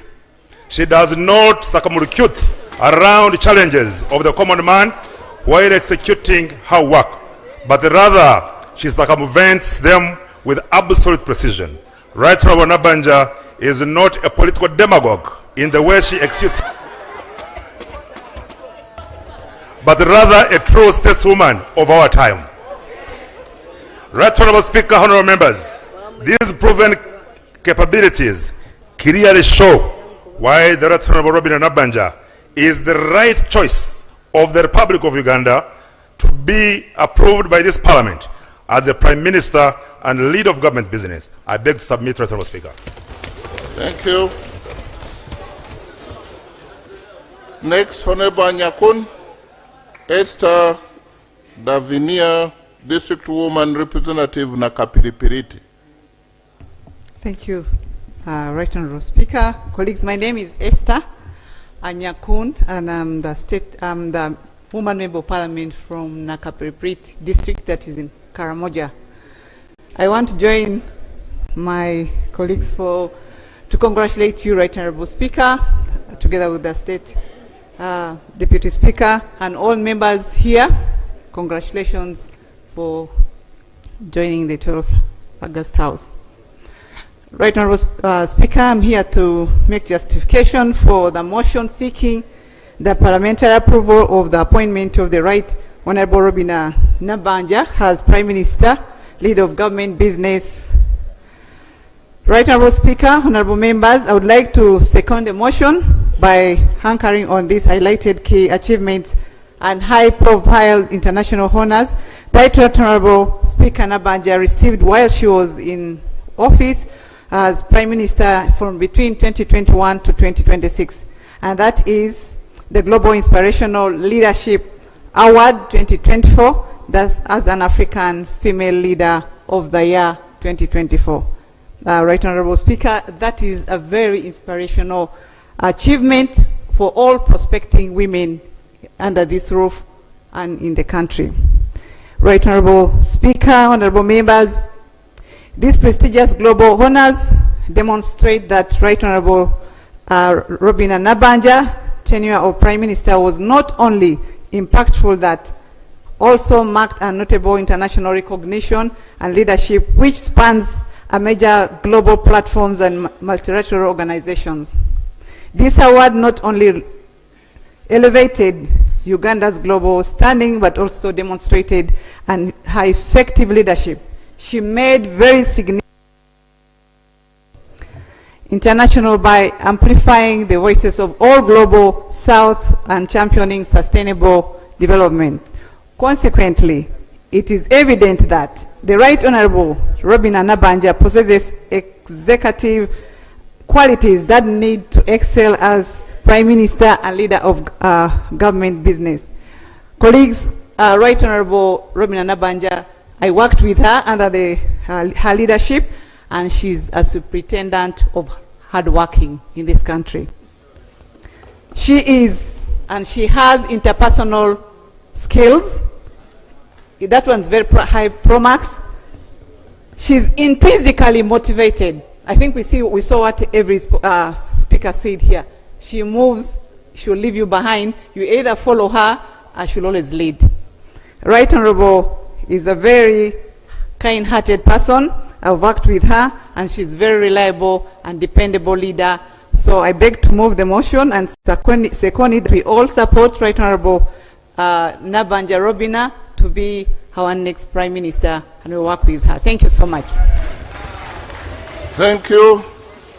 And before I call the seconder, in the public gallery we have the VIP gallery. We have this afternoon.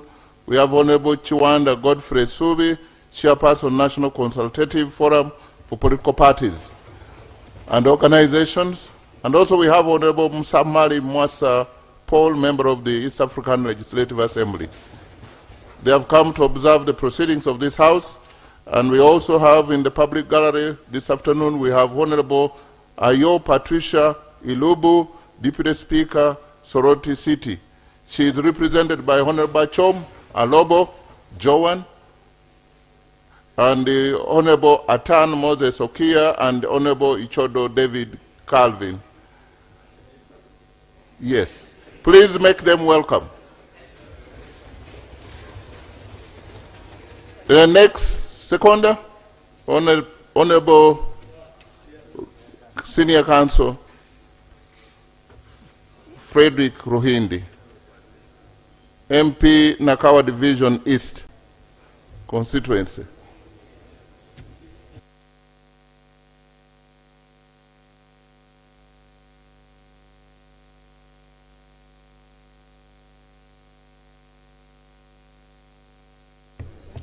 Right Honorable Speaker, honorable members, on a rather selfish note, I want to thank Right Honorable Robina Nabanja for giving me this maiden speech in this parliament after 10 years. Right Honorable Speaker and honorable members, I stand here to second the motion that the Right Honorable Robina Nabanja be appointed as Prime Minister of Uganda. And I find that much of my text has been captured in the submissions of the mover and those who have seconded before me. And I really have nothing useful to add.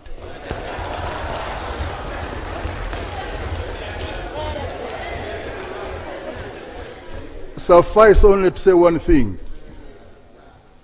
that Right Honorable Robina Nabanja is a versatile, effective Prime Minister and emotionally intelligent.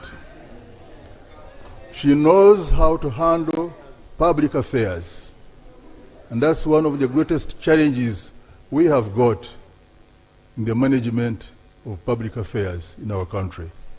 And I think with her guidance as Prime Minister, this country will move yonder. Thank you so much. I beg to move.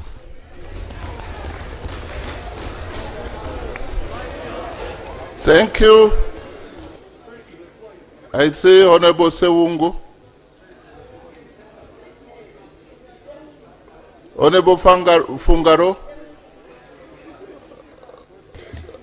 Honorable Fungaro, I said Sewungu, then Honorable Fungaro, then Honorable Paul Muiru. And who? Thank you, Mr. Speaker, sir. You see, when you see us abstaining or not supporting, we are insulated somewhere. And you remember at the death of Lazarus, Jesus went there and said, if you had been around, the sister of Lazarus said, maybe you would not have died. We are supporting the motion. I want to thank you for the work, but we also have to give facts about the Prime Minister. Madam Prime Minister, first of all, I want to thank you. You are among the Prime Minister I've been with since I came to Parliament, who has the phones always on when you are called. That's good. But prevail over the ministers. That's your role. We've been having Parliament here. You start the House, the Speaker is in the House, and the front bench is empty. You go to committees of Parliament, You wait for ministers, you invite them, they don't appear. That's the work of the Prime Minister, leader of government business. So integrate your work between the one you do outside and the one of Parliament as a leader of government business. We want that will help us perform very well as members of Parliament. Otherwise, coming to this institution, and you ministers who have been designated, respect the Prime Minister. As you move with your name Majegere, let us see the Majegere on the ministers of government, because they are supposed to do their work. But here we are, you have ministers, they are not around, and the Prime Minister. We had the Right Honourable Mambabas here. I know with your coordination with the Speaker, you can come at any time during the House. There are serious issues that are supposed to be manned and presided over by the Prime Minister. Okay, at 2 you are not around. At 4 be here, so that we move on. But we are waiting only for Prime Minister's question time, and the moment that is done, it's the end of the day. So, Madam Prime Minister, in case you get through, because don't be very happy that you are through, because these members can turn around as I've talked now. However, as I conclude, Mr. Speaker, sir, my humble prayer, minute is done. Most obliged, Mr. Speaker. Yeah. Honorable Fungaro. Yeah, thank you very much, Right Honorable Speaker. I congratulate you. And welcome back. Thank you very much. I am back here, honorable members, after 5 years. We are making permanent records for generations to come. Therefore, it is very important for views of members, particularly who are deemed to be sitting on the opposition side, to be captured when supporting such a motion. On behalf of the people of Obongi, whom I represent here, and on my own behalf, I would like to say I support the proposal, the motion, that Right Honorable Robin Anabanja be approved by this Parliament as our Prime Minister. This is for the reason that being a Prime Minister, if you take it to the simplest level of leadership, even at school level, you are the head of other leaders. Head girl, head prefect. You are supposed to be a supervisor, a mobilizer of these very people whom you are leading. And being a Prime Minister of now, a country that has been in existence for some time, it means there were other Prime Ministers before you. And therefore you carry forward the work of the office of the Prime Minister from your predecessors. This is where I come with a testimony. When the Right Honorable Ruhakana Rugunda was here as Prime Minister, there were issues which were him as a Prime Minister and General Moses Ali and myself are people of West Nile on the issue of the Koboko Yumbe Moyo Road being tarmacked, supported by the World Bank. When he came, the Prime Minister was not there, but there were some issues which were not captured properly. I came personally, I went to her office. I thought she was going to say those issues were for Nduguru Gunda. Let them be for that time. Offices are continuous. And I found it very nice that the Right Honorable Robin and Abanja touched the buttons here and there, and our issues were put on a streamline very fast. Now our road is being done. Even the gaps which were made in the design, she promised that she will make those gaps to be closed in the process of completing the road to serve all the refugee hosting districts in the Western Nile. Therefore, I second her being approved here as the Right Honorable Prime Minister for the Republic of Uganda. I beg to submit. Thank you. Honorable Paul, then the Honorable Malende Kampala. Can we do 1 minute, since even the seconders? Thank you so much, Right Honorable Speaker and the Honorable colleague. Right Honorable Speaker, I would like to congratulate you upon your election as the Speaker. And I want to say that I want to concede, adding on what happened in Kololo up to here. And I want to pledge my commitment towards serving in this House. Honorable Speaker, I rise to underscore the difference between approval of Parliament under Article 108A and Article 113 and 114. And I want to say, Honorable Speaker, that when the Vice President and the Prime Minister are appointed, the whole House approves the Vice President and the Prime Minister. But when other ministers are appointed under Article 113 and 114, they are approved by the Appointments Committee. My understanding of that, Honorable Speaker, is that the Vice President and the Prime Minister have a bigger duty to conduct themselves in a manner befitting those offices. Term after term, the office of the Prime Minister has been faced with a number of scandals, one after another. And I want to say, Honorable Speaker and colleagues, that my grandmother here, the office where you are, we are tired of seeing that take place. When you are approved by Parliament, you take it serious. Because you shouldn't be having programs where you buy Mabati when there are no structures. That tempted your colleagues to go with the Mabati. Because there are no structures and the Mabati were there. So I only thought that you have a bigger, to emphasize that you have a bigger duty as a Prime Minister, to manage your team, that actually they even know what they're supposed to do. Because how on earth would a member of Parliament appointed as a minister end where our colleagues were ending? Order. So it is the duty of the Prime Minister. It's the duty of the Prime Minister. We are here to support the motion, but we want you to know that we are alive to what you're supposed to do as the Prime Minister. I thank you. Thank you, Honorable Malende. And Honorable Mwiru, thank you for conceding. I hope it was a fair game. Right Honorable Speaker, I'm Shamim Malende, the District Woman Representative for Kampala.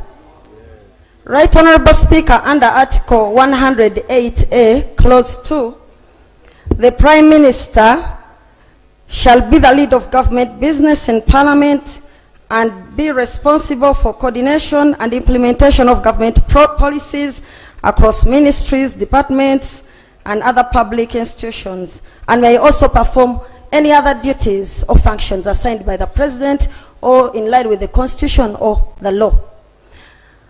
Right Honorable Speaker, I carry with me here the voices of the people of Kampala regarding the issue that we are handling now. Right Honorable Speaker, there is a public outcry that when our honorable colleagues are given these positions, they could actually be very good leaders, but sometimes they do not have the power and the authority to decide on issues affecting their ministries. And Right Honorable Speaker, that is a very serious issue. And I've heard my colleagues here imploring the Prime Minister and other persons to ensure that they do due diligence, they supervise ministers and all that. We all know that is very important. But Right Honorable Speaker, my procedural issue is, would it then not be procedurally right for the Right Honorable Nabanja to come and confirm to this House that despite those challenges that are being cited by the public, lack of power, lack of authority, yet you have a big office, that she's willing to take on the mantle,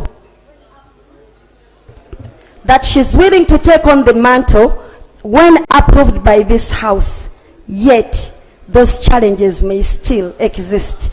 I beg to. After the approval, she will make a statement. Because right now she doesn't have a locus as a nominee. Yeah. And yes, Honorable Enyo, then my brother Yes. Oh, I had. Can we have just about 4 more people this side? Then, Honorable. Thank you. I may not know the name. Ochen and then Chirumda. And yes, Awol, Betty, Gulu, and Amuru.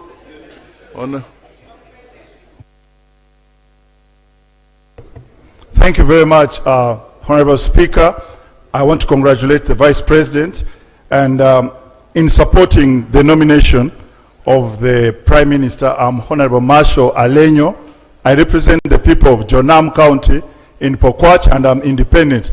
Honorable Speaker, if you go into your office away from the Upper Lango land across the eastern part of Pokwach, the people of Jonam lost their land.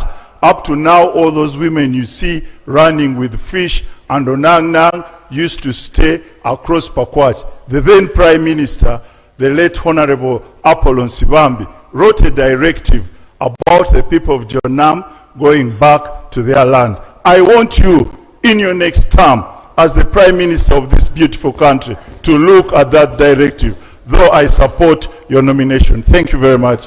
I beg to move. I think you have all the reason to support, and he has already given the task.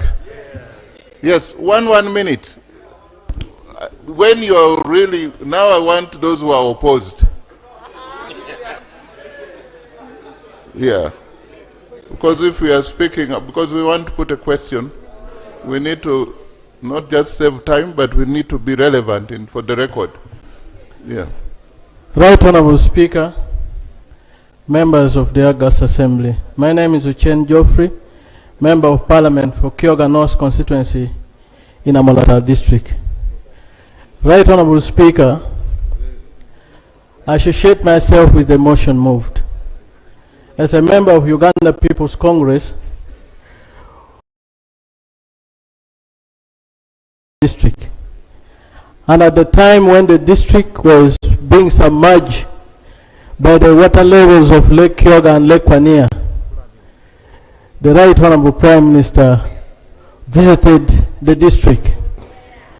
We took the whole day visiting the local community that was suffering in the district. As a member of Parliament, I want to state that the Right Honorable Prime Minister had done a illustrious career spanning of over 2 decades with an impeccable and unblemished record. If we give her another chance, I strongly believe this country will move to another level. Thank you. I associate myself Thank with you. the motion moved. Honorable Chirumira, that was in support, and if I had stopped, we've had the independent, we've had NUP, we've had UPC, there's FDC. So only when you are opposed to the motion. Because we know this is a very popular motion. Yes, Honorable Chirumira. Thank you, Right Honorable. Right Honorable Speaker, this August House has just passed the protection of the sovereignty bill.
The last time you were in Amuru, it was not a nice experience.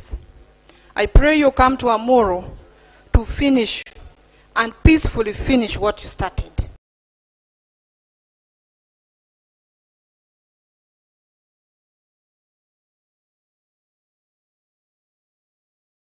And that is the issue of the Upper land conflict. You're a mother, you're a woman. We have women dying on a daily basis because there's no hospital. The only government hospital in Upper was closed. Children cannot be immunized. So as a mother, I implore you to work on this and come and finish it. Otherwise, I second the motion. Thank you. Honorable Court, DP, the last one, please. Thank you very much, Right Honorable Speaker. I take this opportunity to congratulate you upon your resounding election as the Speaker of this House. Mr. Speaker, I join colleagues to second the appointment of the Right Honorable Prime Minister. Right Honorable Speaker, a lot has been spoken about the Right Honorable Prime Minister. But I just want to confirm one thing, her humility. In the last Parliament, I was in the Committee of Presidential Affairs, and my committee was asked to investigate the Iron Sheet, the Karamoja Iron Sheet saga. Right Honorable Speaker, my chair, the Honorable Jessica Ababiku, wrote to the Prime Minister inviting her to come before the committee. She did respond, writing back that she is coming before the committee. But it equally took the humility in the Honorable Ababiku to write back to her that, Right Honorable, please, we are coming to your office. So I felt that she did not use her position as Prime Minister to look down upon the committee chair. She could have chosen that, I'm the Prime Minister. How dare do you support me to your office? Come to mine. But she went down, showed humility, accepted to come before the committee, but the able chair saw it necessary that the committee should go to her. So I think she's the right person for that office, given her humility. Thank you. Thank you. That's a valid point, and not only to her. Honorable members, let's all be humble. The world is yearning for humble leaders who care about their people. It's my time now to put a question, and we shall apply the same methodology that for a resolution of this Parliament approving the appointment of Honorable Nabanja Robina, District Woman Representative of Kakumiro District, as the Prime Minister and leader of government business in Parliament. Those in favor on this side, first row, raise your hands. First row only. Can we just raise them up until I know it's shaking?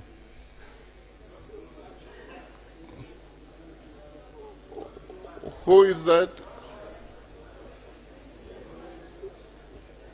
The voting is for those who are present. Simple majority. You're done? Second row.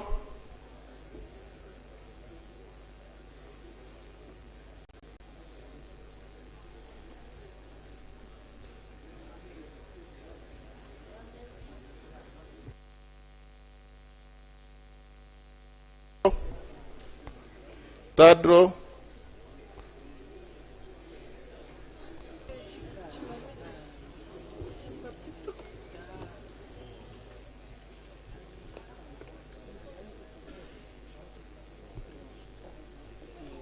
Third row, I saw Honorable Aja Barayanga voting after the counting.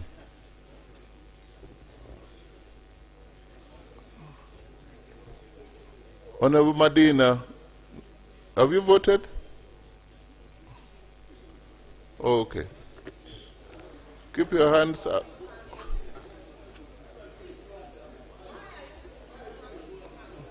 No, just one hand. But since people are putting on similar dark jackets, sometimes when they raise their hands together, you think it's similar. So can we go on the fourth row? Honorable, beginning with, that's not the fourth row. People standing, I think you wait. Fourth row, you begin from Honorable Annette Birungi, Doreen Birungi there, and that's Busia Municipality, then Gomba. The cameraman, give space for.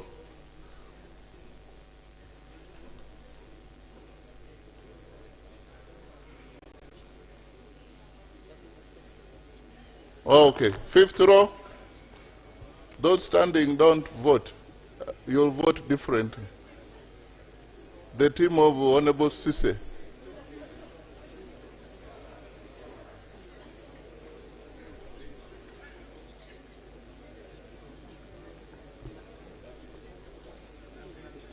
Like now, you saw that. I hope you counted that there are two votes. Honorable Chai and the colleague, their suits are almost the same. You think it's one person. Yeah. Those standing here, Honorable Media is somewhere there, I can see. Honorable Sentai, Honorable Freedom, Honorable Paula, I can see. Honorable Chionga. Have you seen them? Honorable Sise, Namuju, Honorable Maju, the Senior Council. I'm seeing just the hands and I can able to know. Yes. Okay. You've counted. The other side, Honorable Bajiri and the group. Honorable James Kaberuka.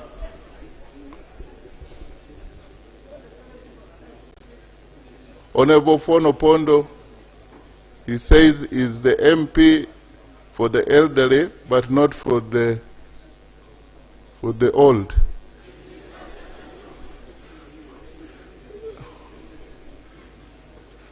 We come the other row where Honorable Patrick Obura is, and Major General, yes, Mwanga, Honorable Katech and the group. Honorable Kelo there. Yes. Okay, the middle one from Honorable Frank, the whole row up to Honorable Asinas, the former candidate. And she's Bunyoro, she has voted yes. Just for the record, Madam PM, she's supporting you. Now we can do where Honorable Mapenduzi, Honorable Machika, Honorable Chora, Honorable Alex, Honorable Ariet Ntabazi, Honorable Kano Knight, Honorable Nathan. Somebody else there I can't see? Yeah. You have counted? So we can do the first row here. Let me see, Honorable Senyonyi. Honorable Senyonyi is the perpetual.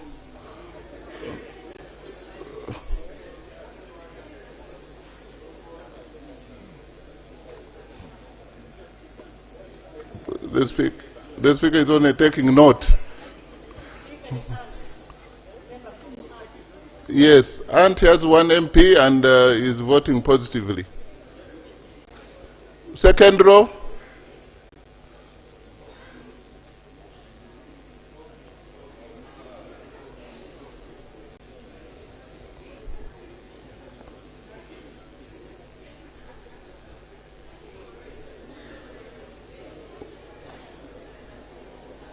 Okay. We are done. Third row. Those standing, don't. Honorable Batua, don't raise your hand. Yes. Mbale. Honorable Fiona.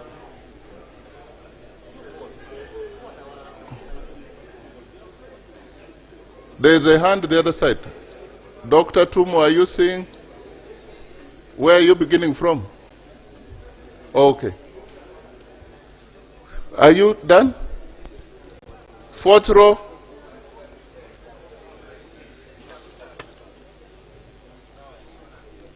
Honorable Mutonyi, Honorable Gaviran.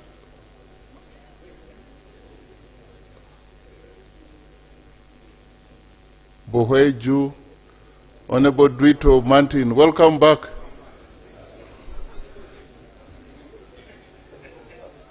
The last row. Yes, Honorable Court, Honorable Tim, Honorable Sarah. I can't see the rest. Yes. Honorable Moli Kamukama. Then Mbarara City. That's Honorable Charity of Mbarara, right? Or she's a different now? Okay. Those standing there, Honorable Augun, Honorable Emmanuel, Honorable Pio, Honorable Ngavirano Charles. There is Honorable Kinover. You've counted those ones? Here, Honorable Bo Awol Betty. There are two standing. Honorable Cole has not voted. Okay. The UPC already counted. The gallery, we acknowledge you with a lot of difficulty. Yes. The corridor here, you finish. Oh. Honorable JB, Loki, Honorable Samingola.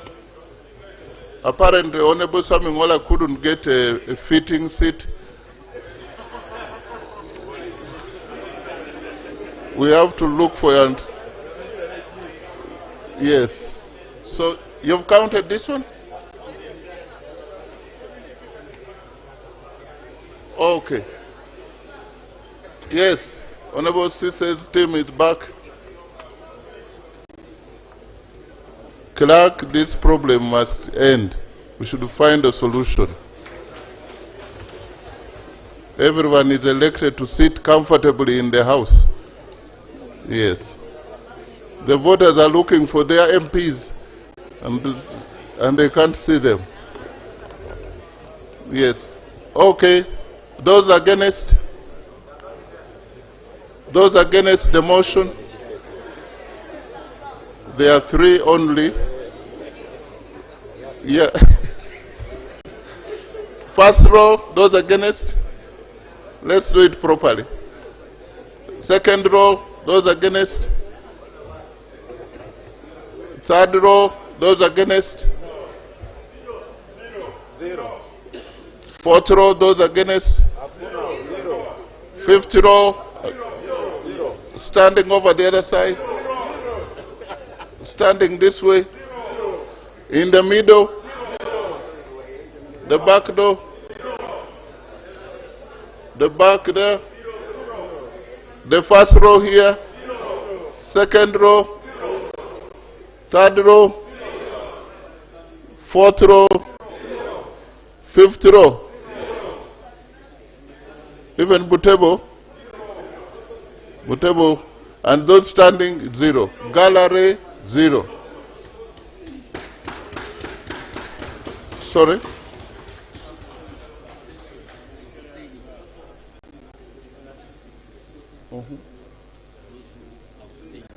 Oh, those abstaining? You have your right. Sewungu, you voted yes. Now again you want to make invalid vote. There's only one abstain, two. So we can take the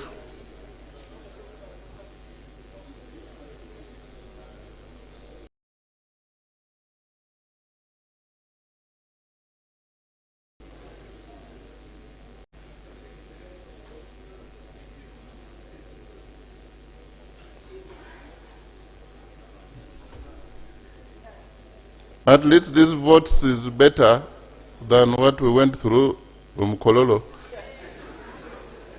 This is faster than the other one. Has a lot of stress. Yes. This one, you see who is giving you properly.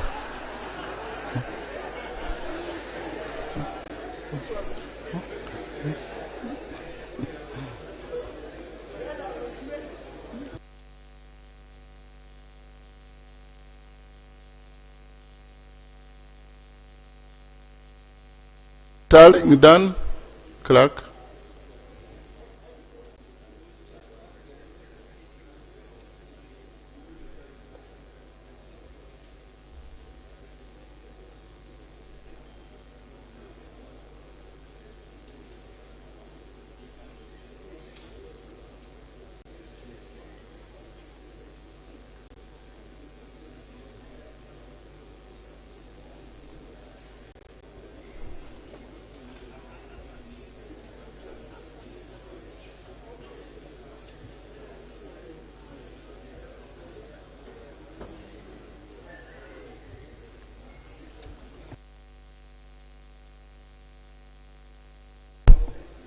The motion for approval of the Honorable Robert Nabanja as Prime Minister and Leader of Government Business stands as follows. Those who abstained are 2. The nays, 6. The ayes, 320. So the motion is carried. Congratulations, the Right Honorable Prime Minister, Honorable.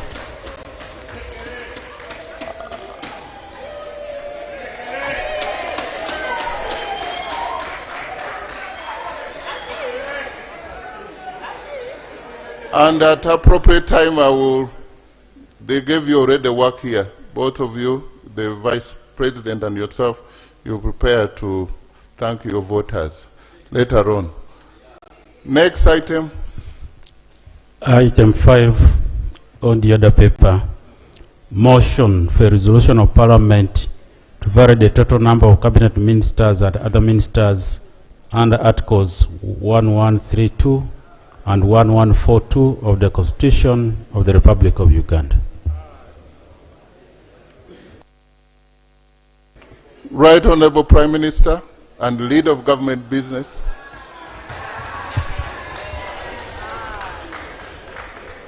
Right Honorable Speaker and Honorable Members,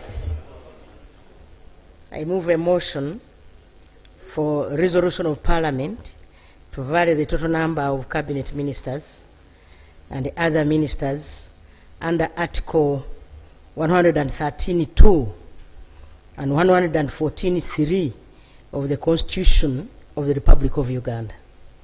Right Honorable Speaker and members, whereas Article 111 of the Constitution provides that the Cabinet shall consist of the President, the Vice President, the Prime Minister, and such number of ministers as may appear to the President to be reasonably necessary for the efficient running of the state. Recognizing that under Article 111(2) of the Constitution, Cabinet is mandated to determine, formulate, and implement the policy of government and to perform such other functions conferred by the Constitution or any other law. Right Honorable Speaker and members, aware that under Article 113(1) and 114(1), cabinet ministers and other ministers are appointed by the President with the approval of Parliament. Noting that Article 113(2) of the Constitution provides that the total number of cabinet ministers shall not exceed 21, except with the approval of Parliament. Further noting that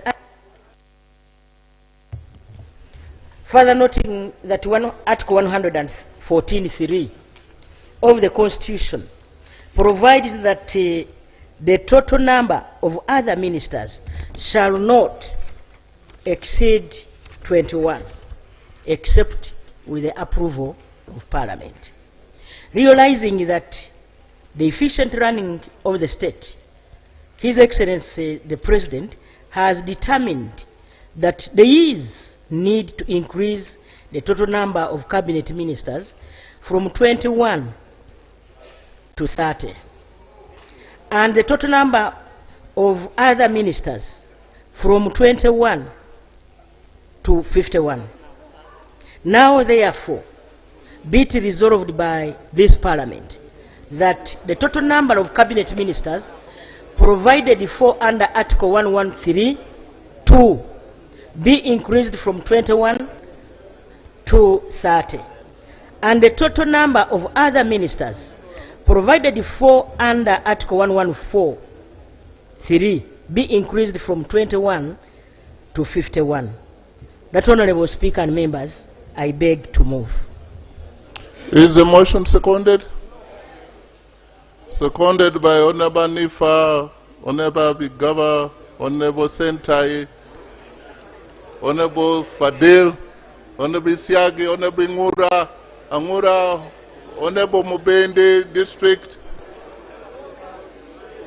Honorable Amos Lugolabi, and I see this way the whole House. Honorable Logose Obuteleja, Honorable Rex, Honorable Sanjay Siam, the whole House, except a few of my neighbors here. Can you speak to your motion? Or except Honorable Namboze, Honorable Senyonyi, and the Honorable Karawanga David, Honorable Right Honorable Kasanda, yes. Right Honorable Speaker and Honorable members, this is my justification.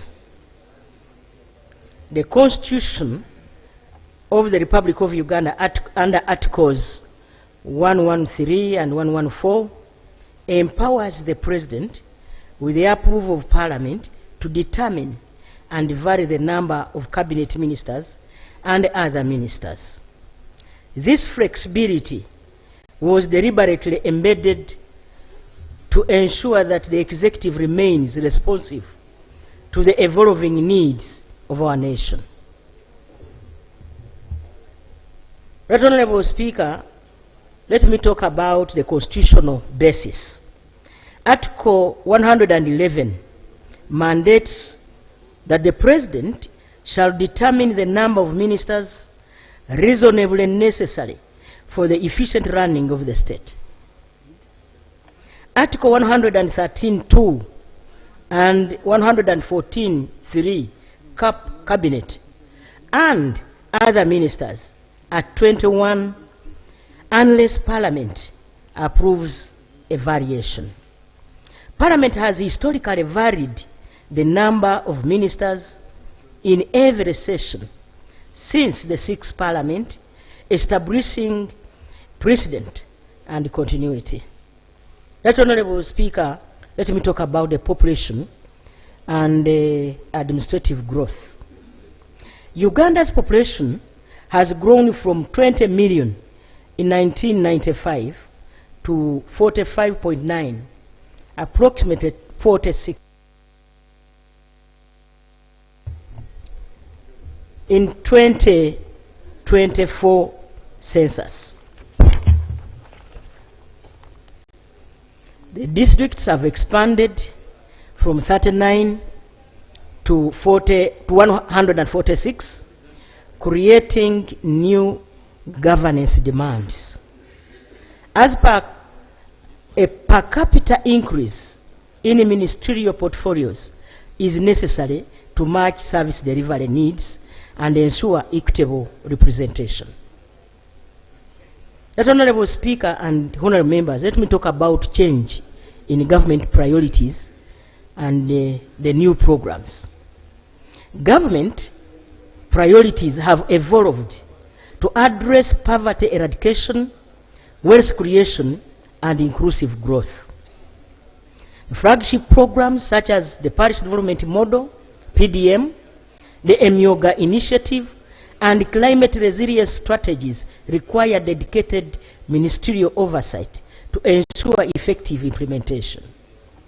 Specialized portfolios are needed to coordinate cross-cutting programs, monitor government performance, and guarantee accountability at grassroots level.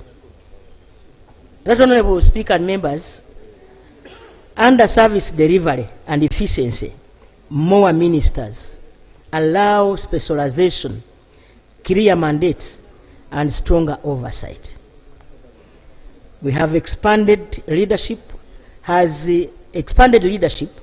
coincided with improved indicators, poverty reduction, increased life expectancy, and reduced mortality. Dedicated portfolios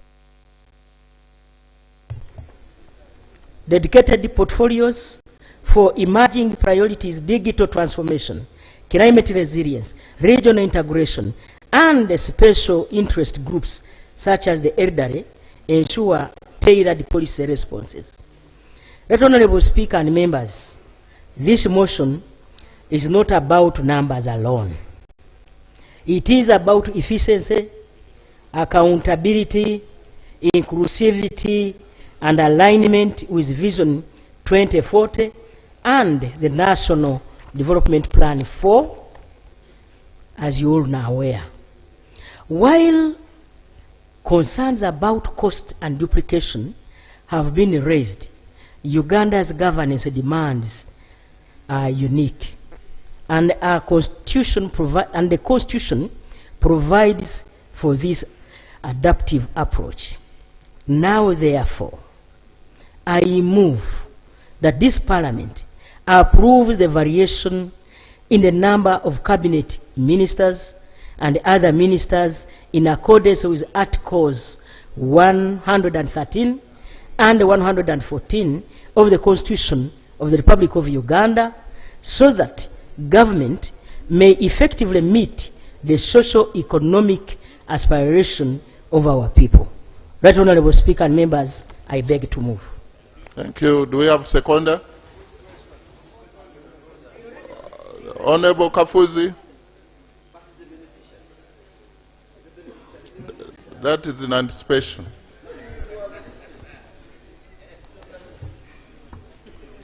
He is a member of Parliament for Chaka South County, Chegegwa District. Honorable Kafuzi. Thank you very much, Right Honorable Speaker. Permit me to congratulate you upon assuming your role as Speaker of this House. Permit me to take this opportunity to congratulate Her Excellency, the Vice President, the Right Honorable Prime Minister, the Honorable Members of Parliament, for making it to this House. Right Honorable Speaker and Honorable Members, this is the justification for the motion for variation. The Constitution of the Republic of Uganda provides clear guidance on the composition of cabinet. Like the Right Honorable Prime Minister has said, Article 111 establishes that the cabinet shall be composed of the President, the Vice President, the Prime Minister, and such other ministers as may appear to the President to be reasonably necessary for the efficient running of the state. Article 113, Clause 2, and 114, Clause 3, set a baseline of 21 cabinet ministers and 21 other ministers, commonly known as ministers, but explicitly allows Parliament to approve any variation beyond those numbers. This means that the framers of the Constitution anticipated evolving governance needs and deliberately vested Parliament with the authority to approve the adjustments. The legal principle of variation. The operative words are reasonably necessary and with the approval of Parliament. This establishes a dual safeguard. The President proposes based on governance needs, and Parliament exercises oversight to ensure the variation is justified. Each Parliament must approve anew. Past approvals lapse with the end of Parliament. This ensures accountability and prevents automatic inflation of cabinet numbers. Practice and precedent. Since the 6th Parliament, variations have been approved to reflect Uganda's growing administrative and policy demands. The 12th Parliament now considers a fresh variation consistent with constitutional practice and precedent. This is not a departure from the law, but its faithful application. Parliament exercising its constitutional mandate to balance the executive flexibility with accountability. Legal justification for current variation.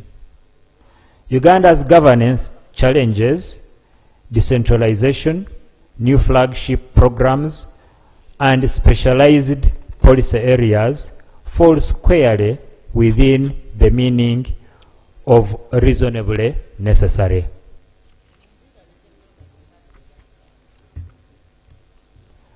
Approving this variation affirms Parliament's role as the constitutional check to ensure that cabinet size is not arbitrarily but legally sanctioned. Honorable members, the principle is clear. Cabinet numbers are not fixed. They are varied by law through Parliament to meet evolving national needs. As you all know, we've gone through an election where a new mandate has been given to the head of state and all of you. The head of state traversed the country explaining a manifesto which Ugandans have approved. So he needs a team that will work to effect that manifesto. And it is our mandate as members of Parliament to approve the variation. Therefore, I second this motion that Parliament approves the variation in the numbers of cabinet ministers and other ministers in accordance with Article 113 and 114 of the Constitution to effectively so that government can effectively meet its socio-economic operations. I beg to submit. Thank you. Honorable Patrick Oshabe, what's the procedural issue? Thank you, Right Honorable Speaker, for allowing me to raise this procedural matter. Right Honorable Speaker, I was in the 11th Parliament. I was in the 10th Parliament. But in the 11th Parliament, Right Honourable Speaker, the Prime Minister came here and convinced the House about a government program on rationalization, and we went through a rigorous process of rationalizing so many agencies. And the Prime Minister convinced the country that it is the right way to go, that the Cabinet agreed and the President agreed that they needed to cut down on expenditure, and because of the large numbers of government agencies. Right Honourable Speaker, among the things we expected. Procedural question? The procedural issue? Yeah, I'm coming, Right Honourable Speaker. Kindly allow. Right Honourable Speaker, we are here. The same Prime Minister who would have moved within the Constitution, because the Constitution gives a number 21. In the wisdom of rationalization, the same Prime Minister cannot come to this House, Right Honourable Speaker, trying to vary, to increase any variation, Right Honourable Speaker. If rationalization, the objectives of rationalization were to be achieved, any variation should be that probably this time round the Prime Minister is before this House to cut down on the number of ministers as were presented in the previous Parliament. Right Honourable Speaker, are we proceeding well to sit here having gone through rationalization where so many ministries were downgraded and they were merged, Right Honourable Speaker, to come here and have the Prime Minister varying to increase the numbers of ministers, yet they would have gone through the same process of rationalization. Thank you. Are we proceeding well? Honourable Prime Minister, are there ministries who are merged or downgraded? Can you be on record? And you are coming back here to reactivate them? Thank you so much, Right Honourable Speaker and members. Honourable members, the number of ministers and the ministers of state that have been carrying out duties is the same number we have brought. We have not changed what we... Yes, we have not. Rationalization was because we were having ambiguous, I want you to remember, and duplication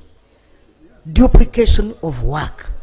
I want you to remember UNRWA was doing the same work and the Ministry of Works. So we are here to present the same number we had in the last Parliament. Thank you. Honourable Nambozi. Thank you, Right Honourable Speaker. 1 minute. Right Honourable Speaker, I stand here first of all to congratulate Honourable Nabanja, who has just been approved by this House. Hope she will use this time now to tell us where Jebi Chibalama is. Mr. Speaker, sir, I stand here to oppose the motion. On one ground, Mr. Speaker. Mr. Speaker, since we gave ourselves this constitution, this country has never at any one time attempted to try out this particular article of our constitution. We should think about the framers of this constitution, what they thought about when they came out to limit the number of ministers. Mr. Speaker, I want to guess that the idea was to limit top leaders from using appointments to patronize the country. The Prime Minister stated that they want to cover the governance gap that has been created by the increase in population, Mr. Speaker. But Mr. Speaker, today we have more districts. In that direction, therefore, we have more local leaders. If there is any governance gap that has been created, that gap can be fixed by the local leaders.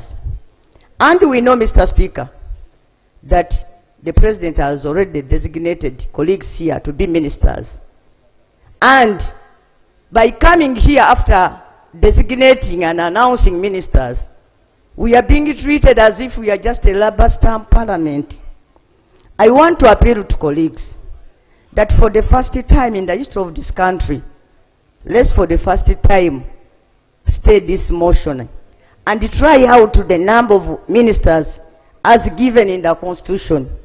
After all, the country now, the world now has opened up to more technology, more roads have been constructed, we have more local leaders, we have many MPs, and Mr. Speaker, there is no reason now we could think that each and every subject should be supervised by a minister. And if we are, by rationalization, we intended to curb having one department duplicating services. Here we have ministers for regions. What is more duplication than having a minister to serve just a region? That this is a minister for Uganda, this is a minister for Busoga, Mr. Speaker. Your information is this way. Would you want to take?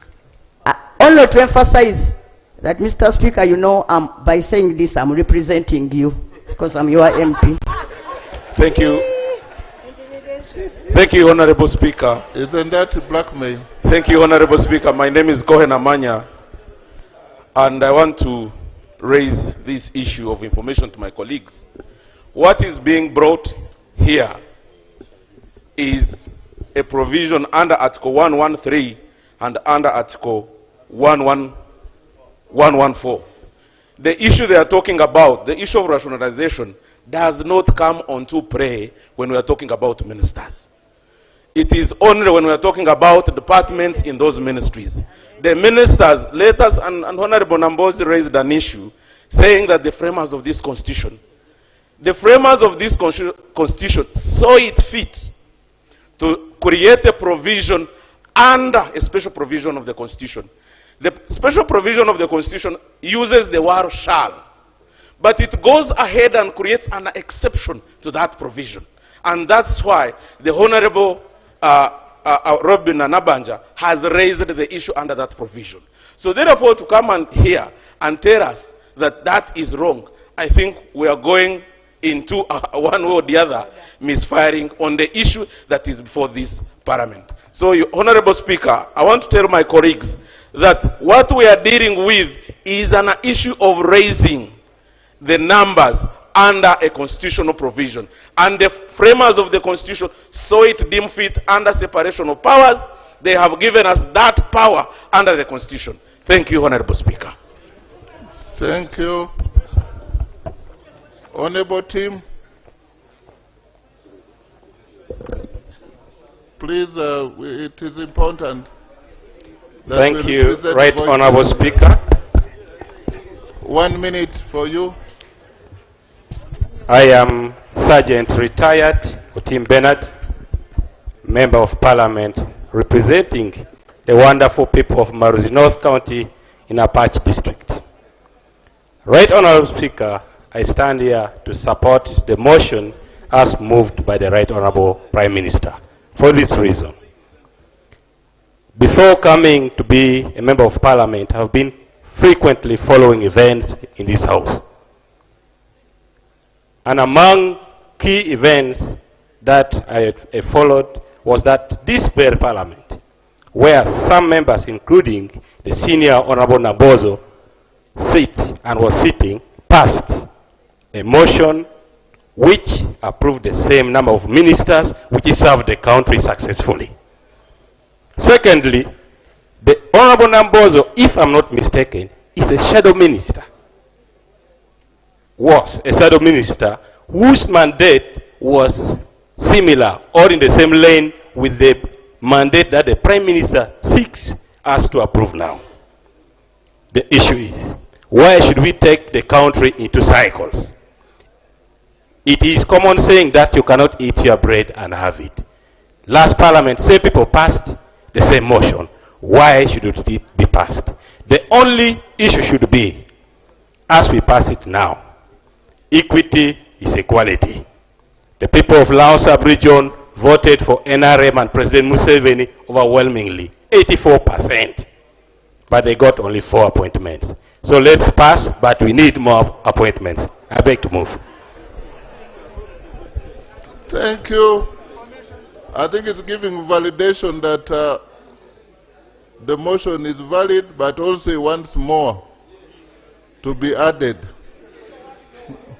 People want more. Honorable Paul Mwiro, you are the last on this matter because, yeah. Thank you, Right Honorable Speaker.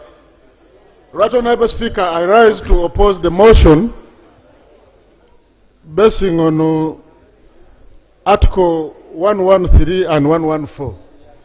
Right Honorable Speaker, the framers of the Constitution clearly left the numbers as they are in this Constitution. And government has not moved to amend these provisions, left them the way they are, so that it is up to this Parliament. Meaning that it is this Parliament who knows that this country is recovering from the effects of COVID. When you look at the tax collection in this country, and you look at the cost under governance, it is important that we as leaders, we know that these ministers are policy makers. And actually, when we reduce the number, it is in their interest that we are finding money, more money for subsidy delivery. I've looked at, one of the ministers looking at me, Honorable Speaker, I seek for your protection. And one of the appointed ministers. Honorable Speaker. In front of you, save for the 2 Vice President and Prime Minister. I can't see any minister. Right Honorable Speaker, it is about the cost. We are saying we have tried all along, we have been coming here and getting this resolution. For today, let us maintain the numbers as they are in the Constitution. And we see how it works out. So that next time, if it does not work, we shall base on that to do that adjustment. I thank you. Somebody had somebody saying, when is next time? Yes, Honorable Manuel. Motion. Motion, Mr. Speaker. There is a motion. Honorable Mara. Thank you very much, Right Honorable Speaker. Given the fact that you've given members sufficient time to debate this motion, I would like to move under Article 61, Rule 61 rather, N, that we now close the debate so that you can put the question. Thank you. Let me first process that motion. Is the motion seconded? Okay. Can I now put the question to the motion that the debate on this matter be closed and the question be put? Those in favor say aye, to the contrary say nay. Aye. The ayes have it. I now want to move the motion, read the motion for the resolution of this House to vary the total number of cabinet ministers and other ministers under Articles 1132 and 1143 of the Constitution of Uganda, of the Republic of Uganda. Those in favor say aye, and to the contrary say nay. Aye. The ayes have it. Honorable members, before we go to one of the last items of designation of members, I want to report that I've received a notification has been given to us from the National Unity Party. It's a platform. Forgive my tardy ignorance.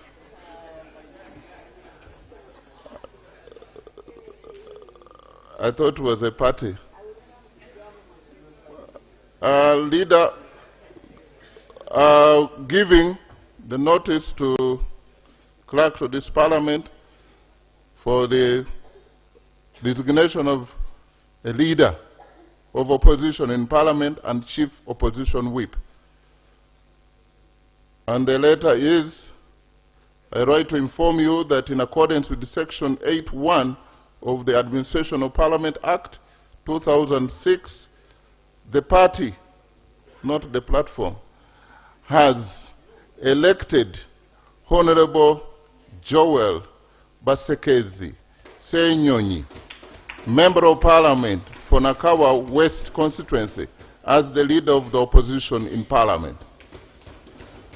Similarly, the party, not the platform, has nominated Honorable Mwiro Paul, Member of Parliament for Jinja South, Division East constituency, as the Chief Opposition Whip in accordance with the Section 15.1 of the Administration of Parliament Act 2006.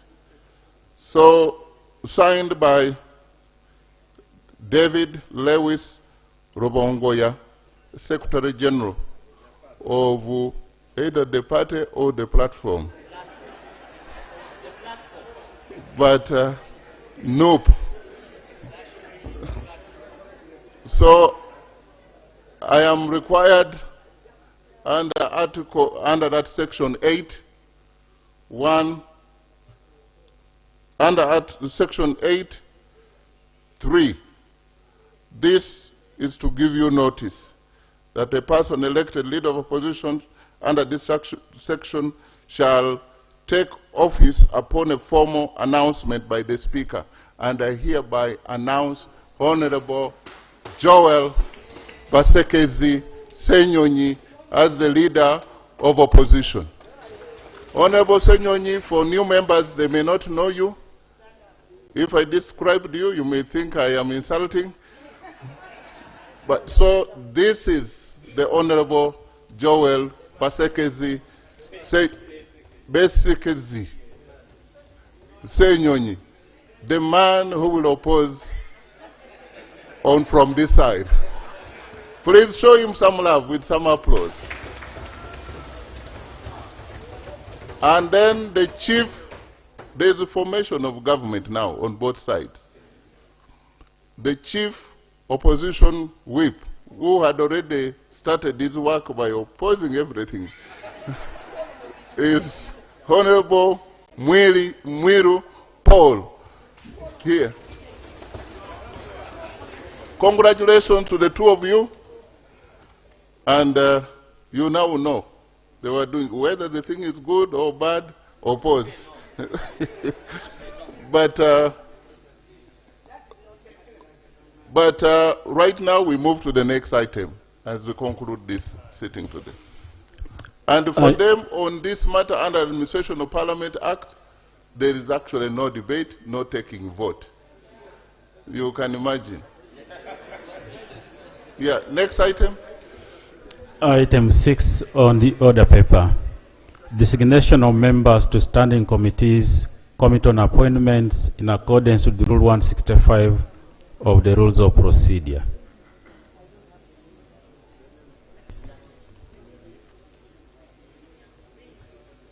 So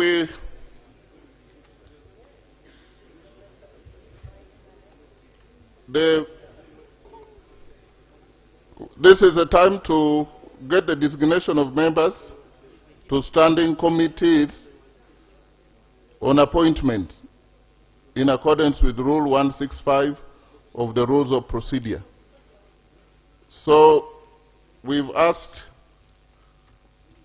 the NRM party, not platform, and the National Unity platform, and the FDC, all the parties represented in this house, and they have submitted names. So let the Prime Minister read the names of her people. We've also asked the independents to express their interests, and those ones being designated by my good self. And Honorable Joel, are you ready? The Right Honorable Prime Minister.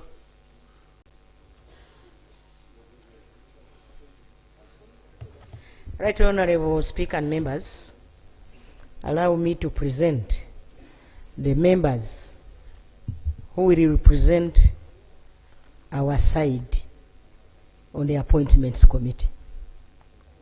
Honorable Akumu Catherine Mavenjina, Honorable Avura Jane Pachuto, Honorable Awol Betty Engora, Honorable Birungi Annette, Workers Representative, Honorable Veso Sam, Kisoro Municipality, Honorable Chara Elma Kapel, Youth Northern Uganda, Honorable Gashaija Shaka Stephen, Entebbe Municipality, Honorable Katusabe Ruth, Bukoma Nsimbi, Honorable Kisa Stephen,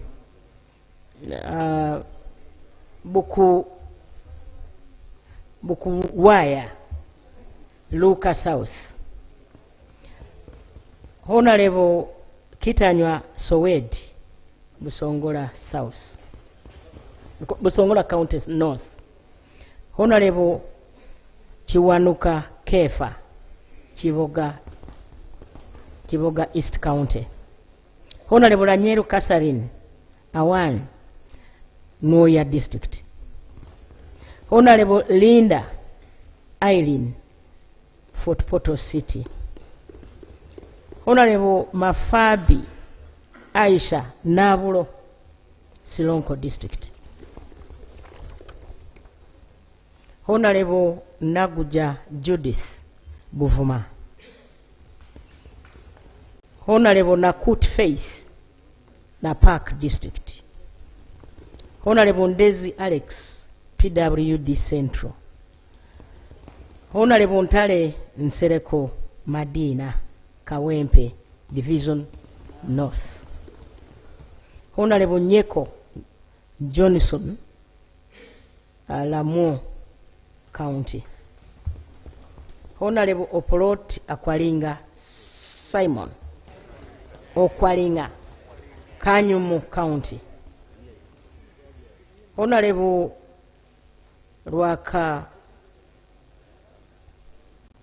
Rwachimali Beatrice, Ruhama County, Honorable Rwakojo Robina Gureme, Gomba West County, Honorable Tumuramye Genensio Kashonji, welcome back, brother.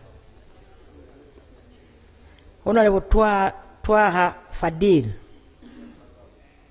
Tingel County, Honorable Wembabazi Beatrice, Hoima District, Honorable Major General Kinarwa James, UPDF, Honorable Okot Peter, Tochi County. I think you'll stop there. You are going beyond Kisumu. I thought as a leader of government business in the parliament, I would read for everybody. But now that you have guided, Right Honorable Speaker, yes, I beg to submit. Thank you. For the UPDF, they don't have a whip. They have a whip, and it's one person will be there, and the Major General James Kinarwa will be represented. So, opposition? And I hope with the time, when we behave in good politics, we shall change the nomenclature of opposition to minority and majority at one time, requiring constitutional amendment. Yeah. Thank you, Right Honorable Speaker. Right Honorable Speaker, I proceed to nominate members of the opposition based on their political parties. PFF, Honorable Betty Awol. You say it in full.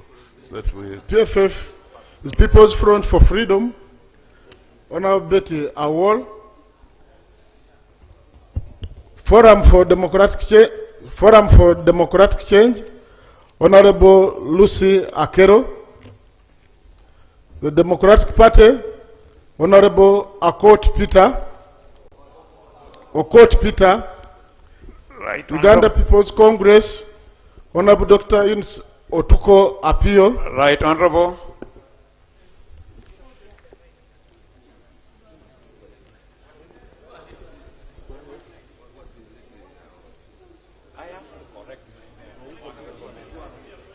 Thank you, Right Honorable Speaker. I will seek your indulgence to pronounce properly the name of my honorable colleague, Honorable Okot Peter, for the Democratic Party.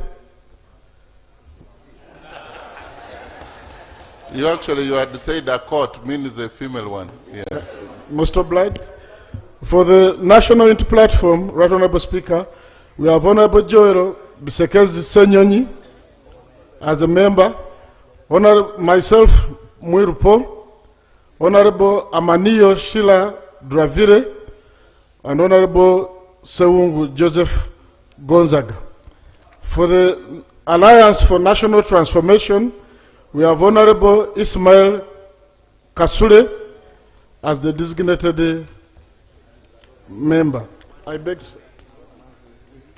to submit. Good. And for the independents, we have Honorable Achom Esther, District Woman Representative Serere, independent. She's there.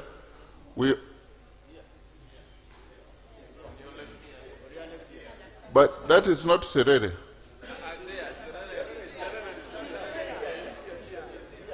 Achom, yeah. Yeah. At least I know the two. And forgive me when I mix up. I'm only 2 days old here. But at least I know Honorable Chom, Esther Serere. And then we have Honorable Akot Angela Nzochire, District Woman Representative Tororo, independent. And then we have Honorable Chinobere Herbert Tom, Kiboko County. Please, members want to know you.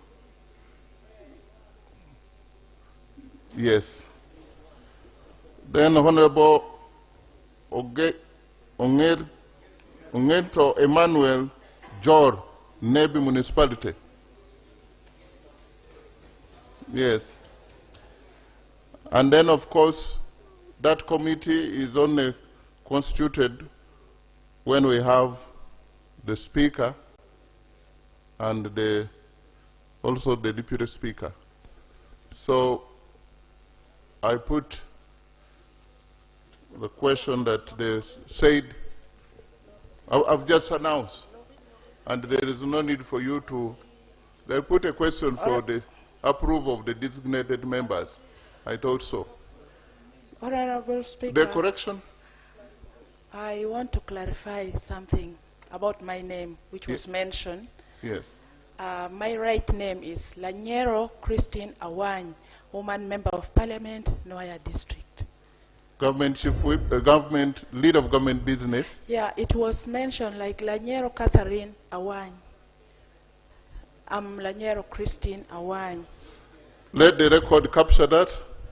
Thank and you. I put a question that the names that have been read be approved by this Parliament as designated members of Standing Committee on Appointment. Those in favor say aye, to the contrary and say nay. The ayes have it. The first meeting of the Appointments Committee will be on Monday, at 10 a.m. in the Speaker's boardroom. Keep time, come and serve the nation.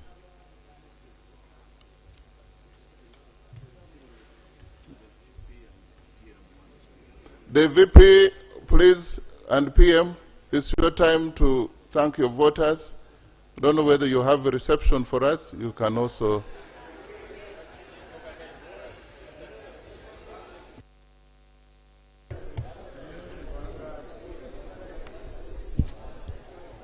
Right Honorable Speaker of Parliament, distinguished members of the 12th Parliament, let me begin by congratulating you, Mr. Speaker, upon your assumption of the chair as Speaker of the 12th Parliament. In the same vein, I congratulate the Deputy Speaker, Right Honorable Thomas Tayebwa. I congratulate the Leader of Opposition, the Honorable Joel Senyonyi, upon assuming the office of Leader of Opposition in Parliament. And I congratulate my brother, Paul Mwiru, I beg your pardon, Paul Mwiru, upon assuming the office of Chief Opposition Whip in the 12th Parliament. Honorable colleagues, I stand here today with humility and profound gratitude to the Almighty God, the God of Abraham, the God of Isaac, and the God of Jacob. In the book of Prophet Isaiah, chapter 60, verse 22, I open quotes. When the time is ripe, I, Yahweh, will quickly bring it out. I close quotes. I acknowledge the hand of God in my appointment as Vice President of the Republic of Uganda. Mr. Speaker, allow me quickly to thank the people of Katakwi District for trusting me yet again to serve them as Woman Member of Parliament for Katakwi District. I promise them that I will exercise my mandate as their Member of Parliament and that I will serve them diligently. In connection to that, Mr. Speaker, honorable colleagues, I thank the appointing authority, His Excellency Yoweri Kaguta Museveni, for trusting me yet again by appointing me for the second time to serve the people of Uganda as Vice President. I do not take it for granted, Mr. Speaker.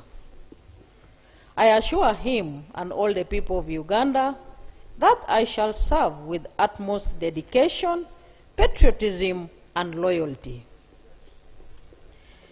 giving undivided attention to all matters of national importance that come before me during my tenure.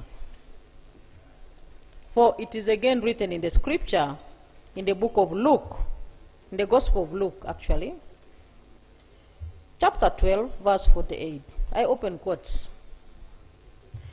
When someone is given a great deal will be demanded of that person. And when someone is entrusted with a great deal, of that person even more will be expected. I close quotes. Right Honorable Speaker, honorable colleagues, I thank you for the trust and confidence in me which you have just demonstrated by approving me unanimously. I am exceedingly humbled, and I say thank you, thank you, thank you to all of you, colleagues.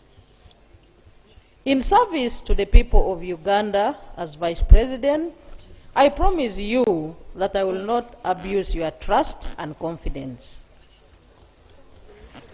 In the execution of my mandate, however, Mr. Speaker, I request for the support and warm working relationship from each and every member of this House, because when we work as a team, we accomplish our assignments very fast, very well, and very easily. It is written in the book of Psalms 133, chapter 1. I open quotes. How good, how delightful it is to live as brothers and sisters all together. I close quotes. As I come to the conclusion of my statement, I call upon all of us, members of this House, to envisage the Uganda with the GDP of US $500 billion, but connect all the grassroots masses who we are leading to this economy. For instance, Mr. Speaker, if we were to ask ourselves, where do we go from here? The response was given in Kololo on the day of your election, Mr. Speaker. The visionary leader, His Excellency the President, guided that our destination is our villages, our cells, our wards, our parishes, our divisions, our sub-counties, our counties, our districts, municipalities, cities, to oversee the poverty elevation programs of government. Let us unite and embrace financial inclusion, i.e., moving all the 33 households who are currently outside the money economy into the money economy. This is not to say, Mr. Speaker, that these chambers will be empty. No. We can balance our tasks, but this is also to say, Parliament and Mr. Speaker, please empower us as members of Parliament to do our oversight role and responsibility in the grassroots. It is to the masses that we belong, and from the masses we came from, and to the masses we shall return at an appropriate time. Finally, Mr. Speaker, the very final one. And I say this on a light note. You have been one of our own in cabinet. And in fact, while in cabinet, we enjoyed your deep sense of humor. You had always, in your characteristic style, stimulated discussions with your tickling choice of words, openly sharing your knowledge and wealth of experience for the benefit of all.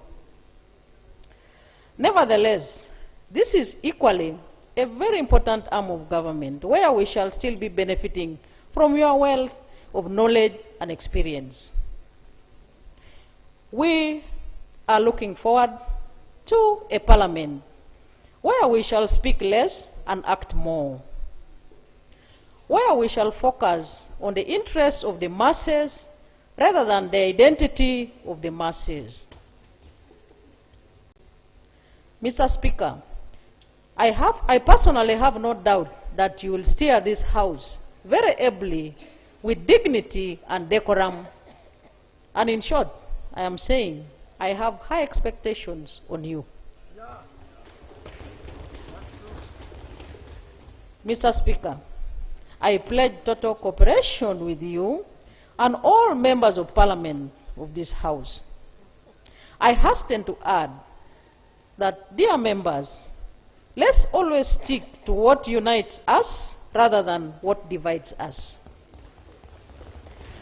The opportunity has been bestowed upon us by the people of Uganda to serve them, especially bearing the vision of wealth creation and job creation.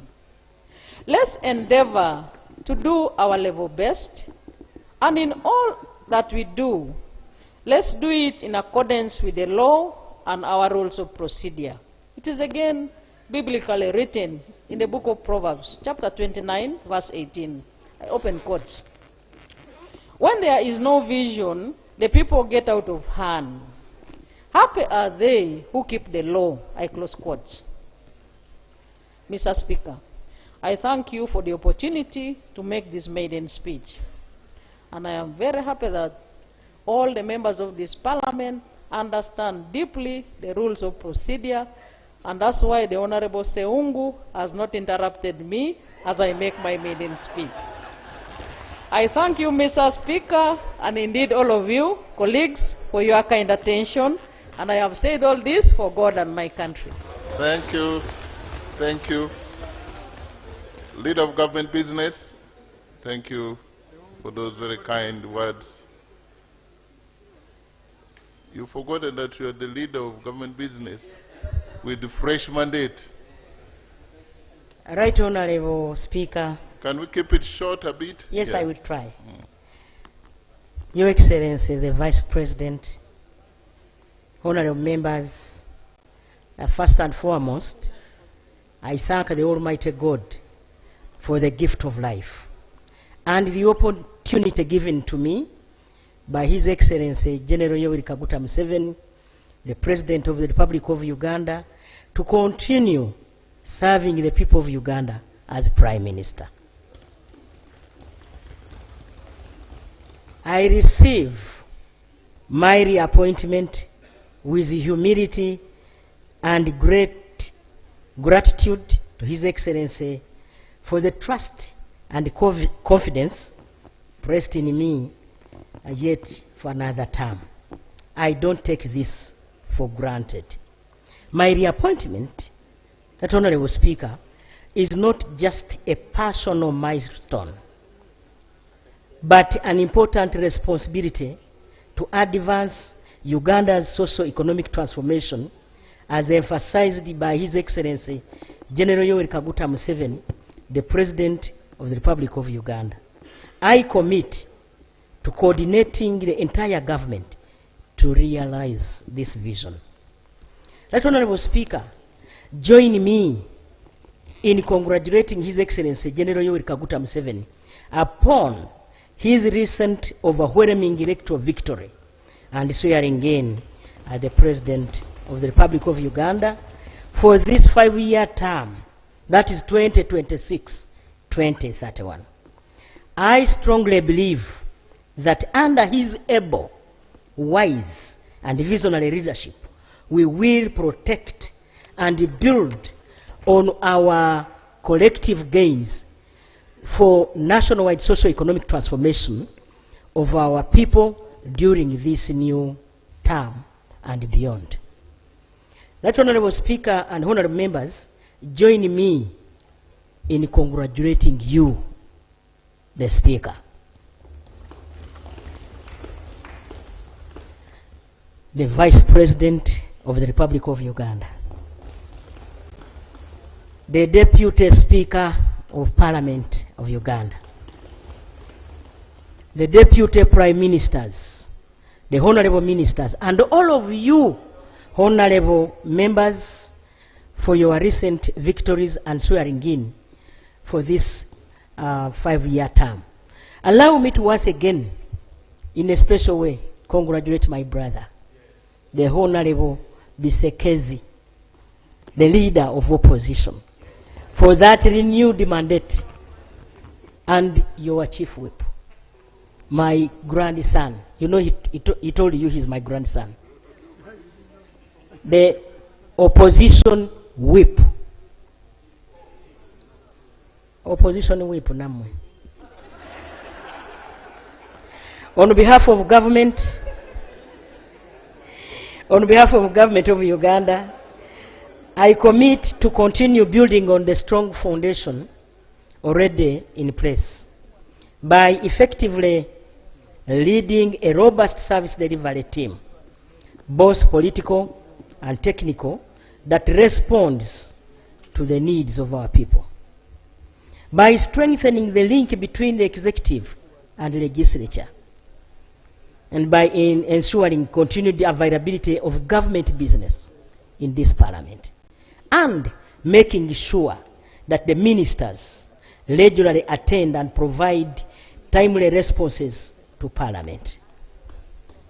Right, Honorable Speaker and Honorable colleagues, the priorities of the NRM government are very clear, as outlined in the National Development Plan 4 and the 2026-2031 NRM Manifesto, aimed at wealth creation, improving household incomes, and expanding our economy from an estimated $68.4 billion by the end of June 2026 to $500 billion by the year 2040. Right, Honorable Speaker, this growth will be anchored on strategic investments in our ATMs, which are agro-industrialization, PDM, MYOGA, etc., tourism development, mineral development including oil and gas, science, technology, innovation, and creative industry development. In addition, government will invest in enablers for the ATMs to deliver on planned growth. And these enablers are: 1, peace and security, which is a prerequisite for economic stability. Number 2, infrastructure development. Here I'm talking about the standard gauge railway, roads, electricity, and the meter gauge rehabilitation. Water sanitation, including environmental conservation. Honorable members, health education, information communication technology, electricity generation, transmission and distribution, industrial parks and free zones, effective administrative or administration of the justice, law and order, effective legislation and oversight. Right, Honorable Speaker and members, effective management of climate change, environmental and natural resources and disasters as they occur. Fellow leaders, Ugandans expect quality services from us. We can effectively serve our people through proper implementation, monitoring and evaluation of government interventions. I want to reassure you that this will enable us to achieve better results with even limited resources. Right, Honorable Speaker and members, leadership is a gift from God. I know that the role of the Prime Minister and leader of government business in Parliament requires commitment, patriotism, teamwork, and sacrifice. I therefore request for your continued support and prayers as we embark on this journey together. The Honorable Speaker and members, through you, I recommit to continue serving our people for improved service delivery and socio-economic transformation. To the people of Kakumiro District and Greater Chivale, thank you for electing me to the 9th Parliament, 10th, 11th, and now the 12th Parliament. In conclusion, I once again thank you, Right Honorable Speaker and members, for approving my reappointment as Prime Minister of the Republic of Uganda. In the same vein, I appreciate His Excellency the President for the trust and confidence placed in me. I pledge continued commitment, collaboration, and teamwork during the no corruption, no more sleep term of office, as our country takes a qualitative leap into the upper middle income status for God and my country. Thank you very much. I see the leader of opposition. He wants to oppose your statements. But today he's going to congratulate, yeah. Thank you, Mr. Speaker.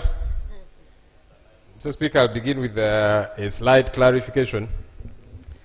the party that has renewed my mandate is called the National Unity Platform. That's the name of the party. You kept referring to it as the National Unity Party. But I appreciate your interest in matters to do with my political party, sir. Actually, the letter refers to it as the party. It is a party. Okay. Yes, it is a political party. But its name is National Unity Platform. So it's NUP party, yeah.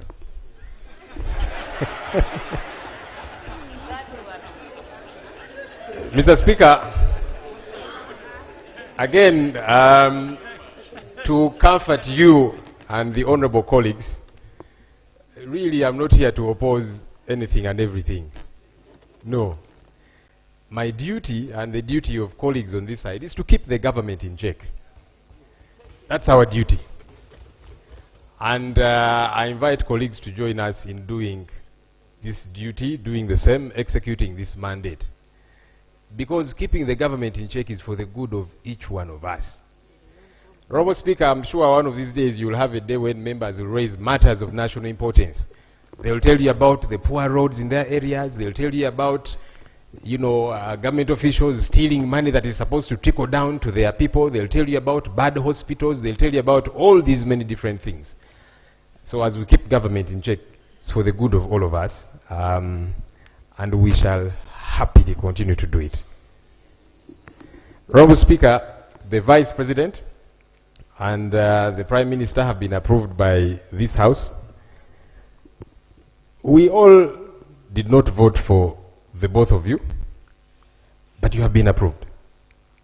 And our hope is that you will serve everybody. Because you see, that's what service delivery is supposed to be about. That you will extend services to everybody. That your offices will be accessible. We are going to bother you a great deal. Please get ready. Whether it be knocking at your offices, whether it be here on the floor, we shall not come at your home. She has said at home, no, we shall not come. But here in the Parliament. Please get ready. Because it's important for that to get happen. On our end, we are going to keep you in check. And please, you should be happy about that. It should not be a bad thing. When we keep you in check, we are saying, do better here, improve here, do this the right way as should happen. And so we'll keep bothering you about all these many different things. Service delivery, you know, political prisoners. That's a song we have sung, and we're not going to keep quiet. Because there's people that are rotting in jail 5, 6, 7 years. They have not had their day in court. That is wrong. Wrong, wrong, wrong, regardless how it happens. And by the way, the same has happened to some people on the interim side. So regardless who it happens to, it is wrong. So these things we shall not keep quiet about. Get ready. Honorable Speaker, I did not vote for you to become Speaker. Because I had a candidate. No, me, I'm saying it publicly. Because I had a candidate. But I'll tell you what, Right Honorable Speaker. But your candidate voted for me. I don't know about that. But I want to believe the 60 votes he got, one of those was his. But I'll tell you what, Right Honorable Speaker. I want to salute you, especially for your remarks after you took chair of Speaker, when we were still at Kololo. I, for that moment, felt at ease. I hope I'll continue to feel that way. And here is why I felt at ease. Your speech had 3 critical elements that excited me. Number 1, you promised to be a speaker even for those who did not vote for you, like me.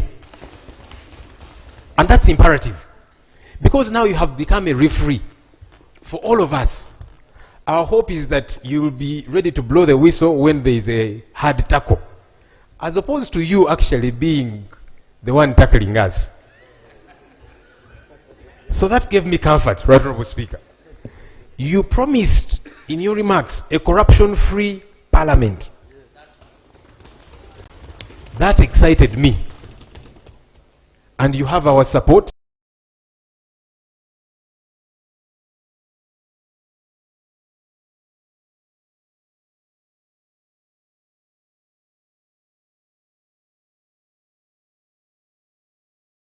have our support in ensuring this, Right Honourable Speaker. Right Honourable Speaker, you promised that Parliament is supposed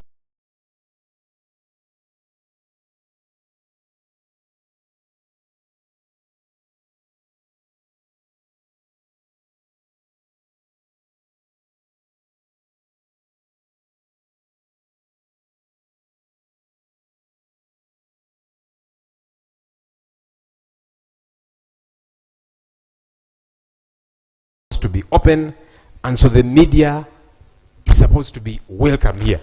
I want to appreciate, because on that one you have taken immediate action. I was told that the Nation Media Group accessed Parliament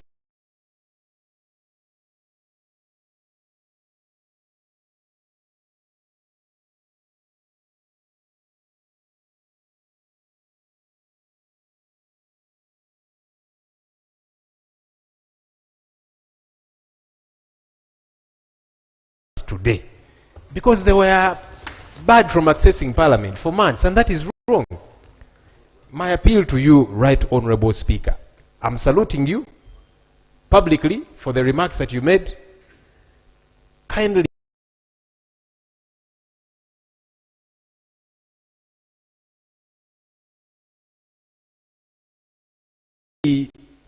actualize the remarks that you made.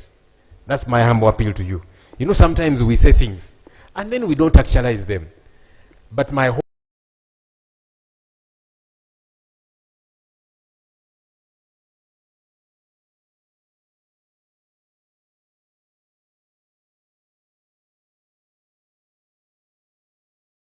is that you are going to actualize these remarks that you made, that we shall all feel comfortable in being in this house, that I should feel at ease to stand up and object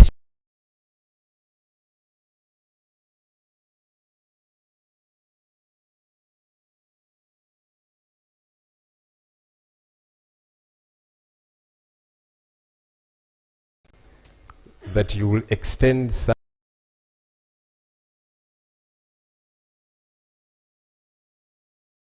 can have many more ministers. We are waiting. Right Honourable Speaker, there is new chambers that have been under construction for donkey's years.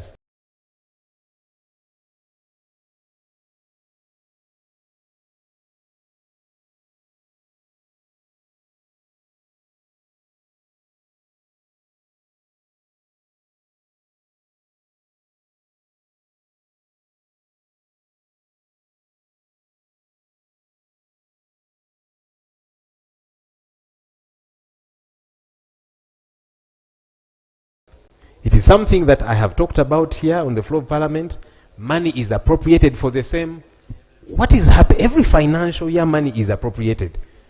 Why has that place become a bottomless pit? Why do they not finish constructing that place so that members don't sit on their laps?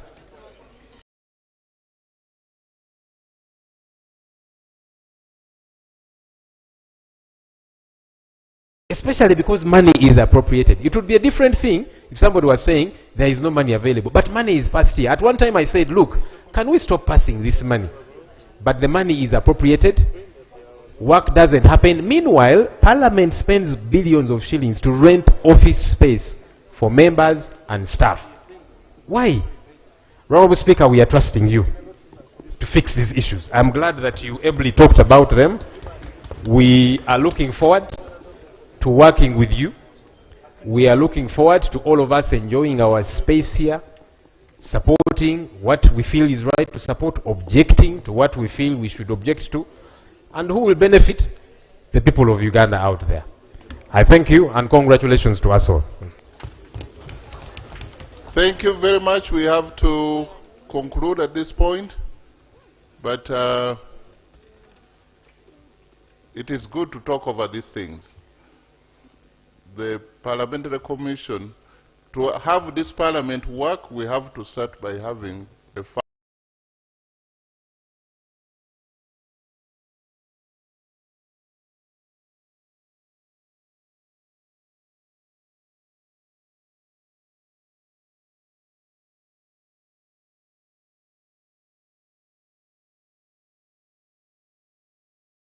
National Parliamentary Commission. and then we have the committee's work. The work has started today. With this,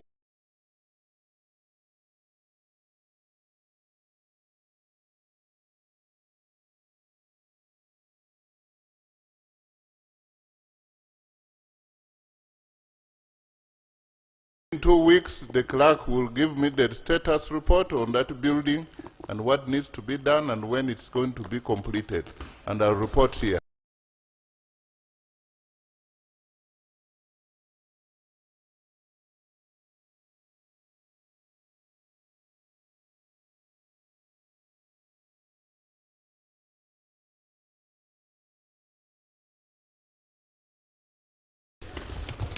So the business committee has to work. We are going to do what they call resetting the factory default. Thank you very much.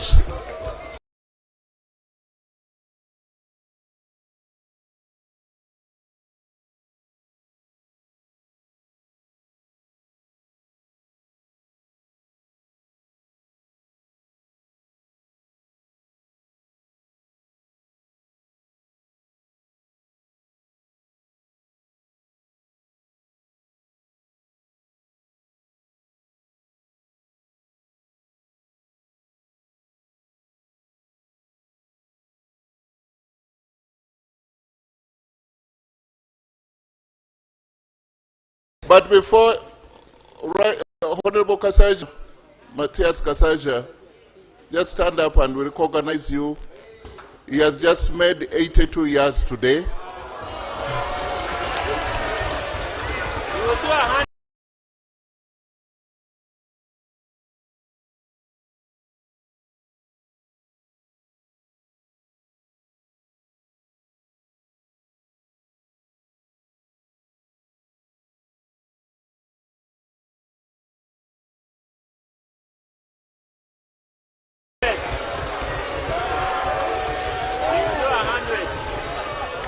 Happy birthday.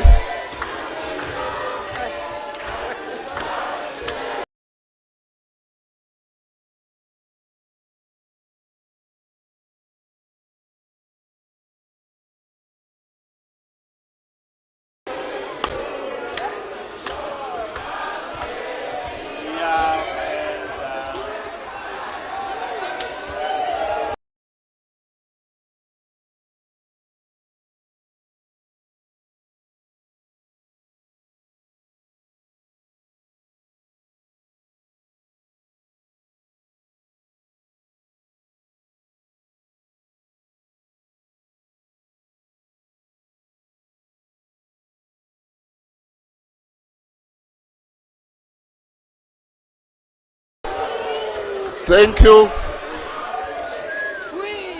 Our best wishes, many more returns. He wants a